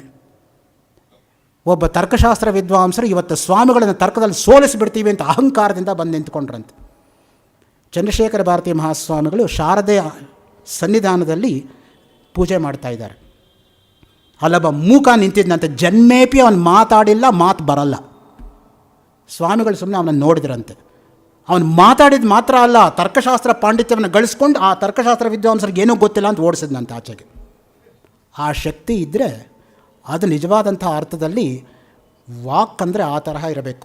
Silent communication is greater than verbal communication ಯಾವಾಗಲೂ ಕೂಡ. ಅದಕ್ಕೆ heard melodies may be sweet but those unheard are sweeter ಅಂತ ಕೀಟ್ಸ್ ಹೇಳ್ತಾನೆ ಓಡನ್ ಗ್ರೀಷನರ್ನಲ್ಲಿ. ನಾವು ಹೇಳಿದ್ದಕ್ಕಿಂತ ಹೇಳದೇ ಇರತಕ್ಕಂಥದ್ದು ಜಾಸ್ತಿ. Speech may be silver but silence is gold. ಅದಕ್ಕೆ right honourable Srinivasa Sastri was called silver tongued orator. ಅವ್ರು ಮಾತಾಡಿದರೆ ಆ ರೀತಿಯಾಗಿ ಮಾತಾಡ್ತಾಯಿದ್ರು ಇಂಗ್ಲೀಷು ಅಂತ. ಗಿಲ್ಡ್ ಹಾಲಲ್ಲಿ ಇಂಗ್ಲೆಂಡ್ ಅವರು ಬೋರ್ಡ್ ಹಾಕ್ಕೊಂಡಿದ್ದಾರಂತೆ, we English men cannot speak English like this Indian ಅಂತ. That was the reputation of right honourable Srinivasa Shastri. ಆದರೆ ಭಾರತದಲ್ಲಿ ಅವ್ರು ಯಾವತ್ತೂ ಇಂಗ್ಲೀಷ್ ಮಾತೇ ಆಡ್ತಾ ಇರಲಿಲ್ಲ. ಏಕೆಂದರೆ ಮಾತೃಭಾಷೆ ಬಿಟ್ಟು ಮಾತಾಡಬಾರ್ದು ಅಂತ. Be a Roman when you are in Rome ಅಷ್ಟೇ. ಇಲ್ಲಿ ಯಾಕೆ ಮಾತಾಡಬೇಕು, ಇಲ್ಲಿ ನಮ್ಮ ಭಾಷೆ ಇಲ್ವಾ? ಇರುವಾಗ ನಾವು ಇದನ್ನು ಪುಷ್ಟೀಕರಿಸೋಣ ಅನ್ನೋ ದೃಷ್ಟಿಯಿಂದ. ವಾಕ್ ಶಕ್ತಿ ಅನ್ನೋದು ಯಾವ ರೀತಿಯಾಗಿರುತ್ತೆ ಅಂದರೆ ಕೆಲವರು ಮಾತಾಡಿದರೆ ಆಗೋಗ್ಬಿಡುತ್ತೆ ಅದು. ಋಷಿಗಳಿಗೆ, ಮುನಿಗಳಿಗೆ, ಯಾಜ್ಞವಲ್ಕ್ಯರ ಮಟ್ಟದಲ್ಲಿರೋವರೆಗೆ ಅದು ಸಾಧು. ಬಹುಭೂತಿ ಹೇಳ್ತಾನೆ, ಋಷೀಣಾಂ ಪುನರಾಧ್ಯಾನಂ ವಾಚಮರ್ಥೋನುಧಾವತಿ ಅಂತ. ಋಷಿಗಳಿಗೆ ಮತ್ತು ಮುನಿಗಳಿಗೆ ಮಾತು ಏನಾದರೂ ಬಾಯಲ್ಲಿ ಬಂದರೆ ಅದಕ್ಕೆ ಅನುಗುಣವಾಗಿ ನಡೆದೋಗುತ್ತೆ ಅಂತ. ನಾವು ಹೀಗೆ ಮಾಡಬೇಕು ಅಂತ ಅಂದ್ಕೊಂಡು ವಾಕ್ಗೋಸ್ಕರ ಪರಿತಪಿಸ್ತೀವಿ. ಯಾವ ಪದ ಇಡೋದು, ಯಾವ ಶಬ್ದ ಇಡೋದು, ಆಮೇಲೆ ಯೋಚನೆ ಮಾಡೋಕ್ಕೆ ನಾವು ಶುರು ಮಾಡ್ತೀವಿ. ಆದರೆ ಋಷಿಗಳಿಗೆ ಹಾಗಲ್ಲ, ಪುಂಖಾನುಪುಂಖವಾಗಿ ಬಂದ್ಬಿಡುತ್ತೆ ಬಾಯಿಂದ. ಅದಕ್ಕೆ ಅನುಗುಣವಾಗಿ ಅರ್ಥ ಹೊಂದ್ಕೊಂಡು ಹೋಗುತ್ತೆ ಅಷ್ಟೇ. ಬಾಣನ ಶೈಲಿ ನೀವು ಗಮನಿಸಿಲ್ವಾ? ಹಾಗೆ ಒಂದೇ ವಾಕ್ಯ 13 ಪುಟ ಬಾಣನ ಕಾದಂಬರಿನಲ್ಲಿ. ತತಃ ಕತಿಪಯ ದಿವಸ ಅಪಗಮೇ ಚ ರಾಜ ಸ್ವಯಂಕ್ಷಿಪ್ತ ಮಂಗಲ ಕಲಶ ಸಹಶುಕನಾಸೀನ ಪುಣ್ಯೇಹನಿ ಪುರೋದಸ ಸಂಪಾದಿತ ಅಶೇಷ ರಾಜ್ಯಾಭಿಷೇಕ ಮಂಗಲಂ ಅನೇಕ ನರಪತಿ ಸಹಸ್ರ ಪರಿವೃತೇಭ್ಯ ಸರ್ವಾಭ್ಯೋ ನದೀಭ್ಯ ಸರ್ವೇಭ್ಯ ಸಾಗರೇಭ್ಯ ಸಮಾಹೃತೇನ ಸರ್ವೌಷಧಿಭಿಃ ಸರ್ವಮೃದ್ಭಿಃ ಸರ್ವಫಲೈಃ ಸರ್ವರತ್ನೈಶ್ಚ ಪರಿಗೃಹೀತೇನ ಆನಂದ ಬಾಷ್ಪ ಜಲಮಿಶ್ರೇಣ ಮಂತ್ರಪೂತೇನ ವಾರಿಣ ಸುತಂ ಅಭಿಷೇಚ. ಚಿಕ್ಕ ವಾಕ್ಯ ಹೇಳ್ತಾ ಇದ್ದೀನಿ, ದೊಡ್ಡ ವಾಕ್ಯ ಹೇಳ್ತಾ ಇಲ್ಲ. 13 ಪುಟ ಇರೋದು ಹೇಳ್ತಾ ಇಲ್ಲ. ಈ ಚಿಕ್ಕ ವಾಕ್ಯನೇ 7 ಸಾಲ ಆಗುತ್ತೆ ಬರೆದ್ರೆ. ಇದು ಬಾಣನ ಶೈಲಿ ಅಂದರೆ. ಶಬ್ದದ ಮೇಲೆ ಇರ್ತಕ್ಕಂಥ ಭಂಡಾರ ನೋಡಿ. ಸರ್ವಾಭ್ಯೋ ನದೀಭ್ಯ ಸರ್ವೇಭ್ಯ ಸಾಗರೇಭ್ಯ. ಯಾಕೆ? ನದಿ ಶಬ್ದ ಸ್ತ್ರೀಲಿಂಗ, ಸರ್ವಾಭ್ಯೋ ನದೀಭ್ಯ. ಇಮ್ಮಿಡಿಯೇಟಾಗಿ ಸರ್ವೇಭ್ಯ ಸಾಗರೇಭ್ಯ ಶಿಫ್ಟ್ ಆಗಿಬಿಡುತ್ತೆ. Amidst that flow you can't find even a single grammatical mistake. ಅದಕ್ಕೆ ಹೇಳೋದು ರವಿ ಕಾಣದಂ ಕವಿ ಕಂಡ ಅಂತ. ಆ ತರಹ ಕವಿ ಕ್ರಾಂತದರ್ಶಿ ಸರ್ವದೃಕ್ ಅಂತ ಯಾಕೆ ಹೇಳೋದು? ಕವಿರ್ ಮನೀಷಿ ಎಂಬತಕ್ಕಂಥ ಶಬ್ದದ ಮೇಲೆ ನಾವು ವ್ಯಾಖ್ಯಾನ ಮಾಡುವಾಗ ಈ ವಾಕ್ ಅನ್ನೋದು ಇಲ್ಲದೆ ಹೋದರೆ ಪ್ರಪಂಚ ಅನ್ನೋದೇ ಕತ್ಲೆಯಲ್ಲಿ ಮುಳುಗೋಗ್ತಾ ಇತ್ತು ಅಂತ ದಂಡಿ ದಶಕುಮಾರಾಚಾರ್ಯದಲ್ಲಿ ಹೇಳ್ತಾನೆ. ಇದಮಂದಕ್ತಮ ಕೃತ್ಸ್ನಂ ಜಾಯೇತ ಭುವನತ್ರಯಂ ಯದಿ ಶಬ್ದಾಹ್ವಯ ಜ್ಯೋತಿ ಆಸಂಸಾರಾತ್ ನ ದೀಪ್ಯತೆ. ಆ ದೃಷ್ಟಿಯಿಂದ ಅಕಾರ ಅಂದರೆ ರಜೋಗುಣ, ಮತ್ತು ಉಕಾರ ಅಂದರೆ ತಮೋಗುಣ, ಮಕಾರ ಅಂದರೆ ಸಾತ್ವಿಕ ಗುಣ. ಗುಣತ್ರಯ ವಿಭಾಗ ಯೋಗದಲ್ಲಿ ತ್ರೈಗುಣ್ಯ ವಿಷಯ ವೇದ ನಿಸ್ತ್ರೈಗುಣ್ಯೋ ಭವಾರ್ಜುನ. ಕೃಷ್ಣ ಪರಮಾತ್ಮನೇ ಹೇಳಿದ್ದಾನೆ ಗೀತೆಯಲ್ಲಿ. ಗುಣಾತೀತ ಯೋಗ ಅಂದರೆ ಒಂದೇ. ಆ ದೃಷ್ಟಿಯಿಂದ ಈ ಮೂರು ಗುಣಗಳು ಜನಗಳನ್ನು ಯಾವಾಗಲೂ ಆಕ್ರಮಿಸ್ಕೊಂಡಿರುತ್ತೆ. ಕೆಲವರು ಸತ್ವಾಂಶ ಜಾಸ್ತಿ, ಅದರಿಂದ ಸಾತ್ವಿಕರು ಅಂತ ಹೇಳ್ತೇವೆ ಹೊರತು 100% ಸತ್ವ ಯಾರಲ್ಲಿ ಇರೋಕ್ಕೆ ಸಾಧ್ಯವೇ ಇಲ್ಲ. ಹಾಗಿದ್ರೆ ಹುಟ್ಟಲೇಬಾರ್ದಾಗಿತ್ತು ಅವನು. ಮನುಷ್ಯರಲ್ಲಿ ಸತ್ವ ರಜಸ್ ಎರಡೂ ಇರುತ್ತೆ ಯಾವಾಗಲೂ ಕೂಡ. ಕೆಲವರಲ್ಲಿ ರಜೋಗುಣ ಜಾಸ್ತಿ, ಅದರಿಂದ ಯಾವಾಗಲೂ ಕಾರ್ಯಪ್ರವೃತ್ತರಾಗಿರ್ತಾರೆ. ಇನ್ನು ಕೆಲವರಿಗೂ ತಮೋಗುಣ ಜಾಸ್ತಿ, ಅದನ್ನು ಯಾವಾಗಲೂ ನಿದ್ದೆ. ರಾವಣ, ವಿಭೀಷಣ, ಕುಂಭಕರ್ಣ ನೆನಪಿಟ್ಕೊಂಡ್ರೆ ಸಾಕಪ್ಪ. ವಿಭೀಷಣ ಸಾತ್ವಿಕ, ಅದರಿಂದನೇ ಸ್ವಂತ ಸಹೋದರನ ಬಿಟ್ಟುಬಿಟ್ಟು ಶತ್ರುಪಕ್ಷದವನಾಗಿರ್ತಕ್ಕಂಥ ರಾಮನನ್ನು ಬಂದು ಸೇರಿಕೊಂಡ. ರಾವಣ ಯಾವಾಗಲೂ ರಜೋಗುಣ, ಸುಮ್ಮನೆ ಇರೋಕ್ಕಾಗೋದಿಲ್ಲ ರಜೋಗುಣ ಇರೋರಿಗೆ. ಅದಕ್ಕೆ ಅವನು ಯಾವಾಗಲೂ ಹೊಡೆಯೋದು, ಬಡಿಯೋದು, ಕೊಲ್ಲೋದು, ಚಚ್ಚೋದು, ಕೊನೆಗೆ ತಾನು ಚಚ್ಚಿಸ್ಕೊಂಡ ರಾಮನ ಕೈಯಲ್ಲಿ. ತಮೋಗುಣ ಇರತಕ್ಕಂಥವರು ಕುಂಭಕರ್ಣ, 6 ತಿಂಗಳು ನಿದ್ದೆ. ಸೊ ಆ ದೃಷ್ಟಿಯಿಂದ ಸತ್ವ, ರಜಸ್ ಮತ್ತು ತಮಸ್ ಎಂಬತಕ್ಕಂತಹ ತ್ರಿಗುಣಗಳು ಕೂಡ ಓಂಕಾರದಲ್ಲಿ ಯಾವಾಗಲೂ ಕೂಡ ಪ್ರಾಪ್ತವಾಗುತ್ತೆ. ಹಾಗೆಯೇ ಅಕಾರ ಮಾತೃಸ್ಥಾನೀಯ, ಉಕಾರ ಪಿತೃಸ್ಥಾನೀಯ, ಮಕಾರ ಗುರುಸ್ಥಾನೀಯ. ಅದಕ್ಕೆ ನೋಡಿ ನಾವು ಯಾವಾಗಲೂ ಹೇಳೋದು ಮಾತೃದೇವೋಭವ, ಆಮೇಲೆ ಪಿತೃದೇವೋಭವ, ಆಮೇಲೆ ಆಚಾರ್ಯ ದೇವೋಭವ. ಮಾತಾ ಪೂರ್ವರೂಪಂ ಪಿತೋತ್ತರ ರೂಪಂ. ತಾಯಿಯೇ ಮೊದಲ ಗುರು, ಮನೆಯೇ ಮೊದಲ ಪಾಠಶಾಲೆ ಅಂತ ಅದಕ್ಕೆ ಇರೋದು ನಮ್ಮಲ್ಲಿರ್ತಕ್ಕಂಥದ್ದು. ಜನನೀ ಜನ್ಮಭೂಮಿಶ್ಚ ಸ್ವರ್ಗಾದಪಿ ಗರೀಯಸಿ. ಈ ದೃಷ್ಟಿಯಿಂದ ಪರಾ ಪಶ್ಯಂತಿ ಮಧ್ಯಮ. ವಾಕಲ್ಲಿ ನೋಡಿ, ಪರಾ ವಾಕ್ ಅಕಾರ, ಪಶ್ಯಂತಿ ವಾಕ್ ಉಕಾರ, ಮತ್ತು ಮಕಾರದಲ್ಲಿರ್ತಕ್ಕಂಥದ್ದು ಮಧ್ಯಮ ವಾಕ್. ತೈತ್ರಿಯ ಉಪನಿಷತ್ತಲ್ಲಿ ಒಂದು ಅನುವಾಕ ಪೂರ್ತಿ ಓಂಕಾರಕ್ಕೆ ಕೊಟ್ಬಿಟ್ಟಿದ್ದಾರೆ. ಓಮಿತಿ ಬ್ರಹ್ಮ ಓಮಿತೀದಗಂ ಸರ್ವಂ ಓಮಿತ್ಯೇತದನುಕೃತ್ಯ ಸ್ಮವ ಅಪ್ಯೋಶ್ರಾವಯೇತ್ಯಾಶ್ರಾವಯಂತಿ ಓಮಿತಿ ಸಾಮಾನಿ ಗಾಯಂತಿ ಓಗಂ ಶೋಮಿತಿ ಶಸ್ತ್ರಾಣಿ ಶಕಂಸಂತಿ ಓಮಿತ್ಯಧ್ವರ್ಯು ಪ್ರತಿಗರಂ ಪ್ರತಿಗೃಣಾತಿ ಓಮಿತಿ ಬ್ರಹ್ಮ ಪ್ರಸೌತಿ. ಪೂರ್ತಿ ಓಂಕಾರಕ್ಕೇನೆ. ಓಂಕಾರ ಅಂದರೆ ಬ್ರಹ್ಮ ಅನ್ನೋ ದೃಷ್ಟಿಯಿಂದ. ಮತ್ತು ಮುಂಡುಕೋಪನಿಷತ್ತಲ್ಲಿ ಪ್ರಣವೋ ಧನು ಶರೋಹಿ ಆತ್ಮ ಬ್ರಹ್ಮತಲ್ಲಕ್ಷ ಮುಚ್ಚತೆ ಅಪ್ರಮತ್ತೇನ ವೇದ್ದವ್ಯಂ ಶರವತ್ತನ್ಮಯೋ ಭವೇತ್. ಓಂಕಾರ ಎಂಬತಕ್ಕಂಥ ಬಿಲ್ಲಿನಲ್ಲಿ ಆತ್ಮ ಎಂಬತಕ್ಕಂಥ ಬಾಣವನ್ನು ಬಿಟ್ಟು ಬ್ರಹ್ಮ ಎಂಬತಕ್ಕಂಥ ಲಕ್ಷ್ಯದಲ್ಲಿ ಬಿಟ್ಟಾಗ ಬ್ರಹ್ಮಣಿ ಮಾನಸ ಸಂಚರರೇ ಆಗತ್ತೆ. ಸದಾಶಿವ ಬ್ರಹ್ಮೇಂದ್ರ ಹೇಳಿದ ಹಾಗೆ. ಈ ದೃಷ್ಟಿಯಿಂದ ಈ ಓಂಕಾರ ಎನ್ನುವುದಕ್ಕೆ ಓಂ ತತ್ಸದಿತಿ ನಿರ್ದೇಶ ಬ್ರಹ್ಮಣಸ್ತ್ರಿವಿಧ ಸ್ಮೃತಃ. ಭಗವದ್ಗೀತೆ 8ನೇ ಅಧ್ಯಾಯ 23ನೇ ಶ್ಲೋಕ. ಓಂ ತತ್ ಸತ್, ಈ ಮೂರೂ ಕೂಡ ಬ್ರಹ್ಮವಾಚಕಗಳು. ಅದಕ್ಕೆ ಛಾಂದೋಗ್ಯೋಪನಿಷತ್ತು ಏನು ಹೇಳ್ತಾ ಇದೆ? ಸದೇವ ಸೌಮ್ಯ ಇದಮಗ್ರ ಆಸೀತ್ ಏಕಮೇವ ಅದ್ವಿತೀಯಂ. ಸದ್ವಸ್ತು ಒಂದೇ ಪ್ರಾರಂಭದಲ್ಲಿದ್ದು, ಅದೇ ಆಮೇಲೆ ಅನೇಕವಾಗಿ ಮಾರ್ಪಾಡಾಯಿತು ಅಷ್ಟೇ. ಈಗ ಮನೆ ಇದೆ, ಮಣ್ಣಿದೆ, ಮಣ್ಣಿಂದ ಮನೆ ಆಯಿತು. ಮನೆ ನೀವು ಒಡೆದಾಕಿದ್ರೆ ಮತ್ತೆ ಮಣ್ಣೇ ಉಳಿಯುತ್ತೆ. ಮಣ್ಣು ಸತ್ಯವೇ ಹೊರತು ಮನೆ ಸತ್ಯವಲ್ಲ. ಹಾಗೆಯೇ ಚಿನ್ನದ ಆಭರಣಗಳನ್ನು ನಾವೆಲ್ಲ ಮಾಡಿಸ್ಕೋತೀವಿ. ಕೆಲವು ಜುಮ್ಕಿ ಮಾಡಿಸ್ಕೋತಾರೆ, ಲೋಲಕ್ ಮಾಡಿಸ್ಕೋತಾರೆ, ಕಾಲುಂಗ್ರ ಮಾಡಿಸ್ಕೋತಾರೆ, ಕೈಯುಂಗ್ರ ಮಾಡಿಸ್ಕೋತಾರೆ, ಡಾಬ್ ಮಾಡಿಸ್ಕೋತಾರೆ. ಕರಗಿಸ್ಬಿಟ್ಟ ಮೇಲೆ ಏನು ಉಳೀತು? ಚಿನ್ನನೇ ಉಳೀತು. ಆ ಆಭರಣ ಮಾಡೋಕ್ಕೆ ಹಿಂದೆ ಏನಿದೆ? ಚಿನ್ನನೇ ಇತ್ತು. ಅದರಿಂದ ಚಿನ್ನ ಸತ್ಯವೇ ಹೊರತು ಅದರ ಆಗಿರ್ತಕ್ಕಂಥ ಮಾರ್ಪಾಡುಗಳು ಸತ್ಯವಲ್ಲ. ಈ ರೀತಿಯಾಗಿ ಈ ಓಂಕಾರ ಎಂಬತಕ್ಕಂಥದ್ದು ಅನುಸ್ಯೂತವಾಗಿ ಧಾರಾವಾಹಿಕವಾಗಿ ಸಮಸ್ತವಾಗಿರ್ತಕ್ಕಂತಹ ನಮ್ಮ ವೇದ ವಾಂಗ್ಮಯದಲ್ಲಿ ಹರಿದು ಬಂದಿದೆ. ಆ ಗಾಯತ್ರಿ ಮಂತ್ರದಲ್ಲಿ ಪ್ರಥಮವಾಗಿರ್ತಕ್ಕಂಥದ್ದೇ ಓಂ ತತ್ಸವಿತುರ್ವರೇಣ್ಯಂ ಭರ್ಗೋ ದೇವಸ್ಯ ಧೀಮಹಿ ಧಿಯೋ ಯೋ ನ ಪ್ರಚೋದಯಾತ್. ನಮ್ಮ ಎಲ್ಲರ ಧೀಶಕ್ತಿಯೂ ಕೂಡ ಉತ್ತೇಜನಗೊಳ್ಳಲಿ. ವೈದಿಕ ಋಷಿಗಳು ಮಾತಾಡಿದ್ದು ಬರೀ ನ್ಯಾಷನಲ್ ಇಂಟಿಗ್ರೇಷನ್ ಅಲ್ಲ, ಇಂಟರ್ನ್ಯಾಷನಲ್ ಇಂಟಿಗ್ರೇಷನ್ ಅಪ್ಪ. ಈಗ ನಾವು ಹೇಳ್ತೀವಿ ನ್ಯಾಷನಲ್ ಇಂಟಿಗ್ರೇಷನ್ ಅಂತ, ಪೂರ್ತಿ ದೇಶವನ್ನೇ ಒಂದು ಇದರ ಕಡೆಗೆ ನಾವು ತರಿಸ್ಬೇಕು ಅಂತ. ದೇಶ ಮಾತ್ರ ಅಲ್ಲ, ಇಂಟರ್ನ್ಯಾಷನಲ್ ಇಂಟಿಗ್ರೇಷನಲ್ಲಿರೋದು. ಯಾಕೆ? ಧಿಯೋ ಯೋನ ಪ್ರಚೋದಯಾತ್, ನಮ್ಮ ಎಲ್ಲರ ಧೀಶಕ್ತಿಯೂ ಕೂಡ ಹರಿತಗೊಳ್ಳಲಿ ಎಂಬತಕ್ಕಂಥ ಉದ್ದೇಶದಿಂದ. ಎಂತಹ ಪವಿತ್ರವಾಗಿರ್ತಕ್ಕಂಥ ಮಾತು, ಎಷ್ಟು ಔಚಿತ್ಯಪೂರ್ಣವಾಗಿರ್ತಕ್ಕಂಥ ಮಾತು. 21ನೇ ಶತಮಾನಕ್ಕೆ ಬೇಕಾಗಿರ್ತಕ್ಕಂಥ ಮಂತ್ರವೇ ಗಾಯತ್ರಿ ಮಂತ್ರ. ಆ ದೃಷ್ಟಿಯಿಂದ ಗಾಯತ್ರಿ ಉಪಾಸನೆ ಮಾಡಿರ್ತಕ್ಕಂಥವರಿಗೆ ಸಾಕ್ಷಾತ್ತಾಗಿ ಸರಸ್ವತಿ, ಸಾವಿತ್ರಿ ಮತ್ತು ಸವಿತೃ ದೇವತೆ ಒಲಿದು ಅವರೆಲ್ಲರೂ ಕೂಡ ಸನ್ಮಾರ್ಗದಲ್ಲಿ ನಡೆಯೋದಕ್ಕೆ ಸಹಕಾರವಾಗುತ್ತೆ.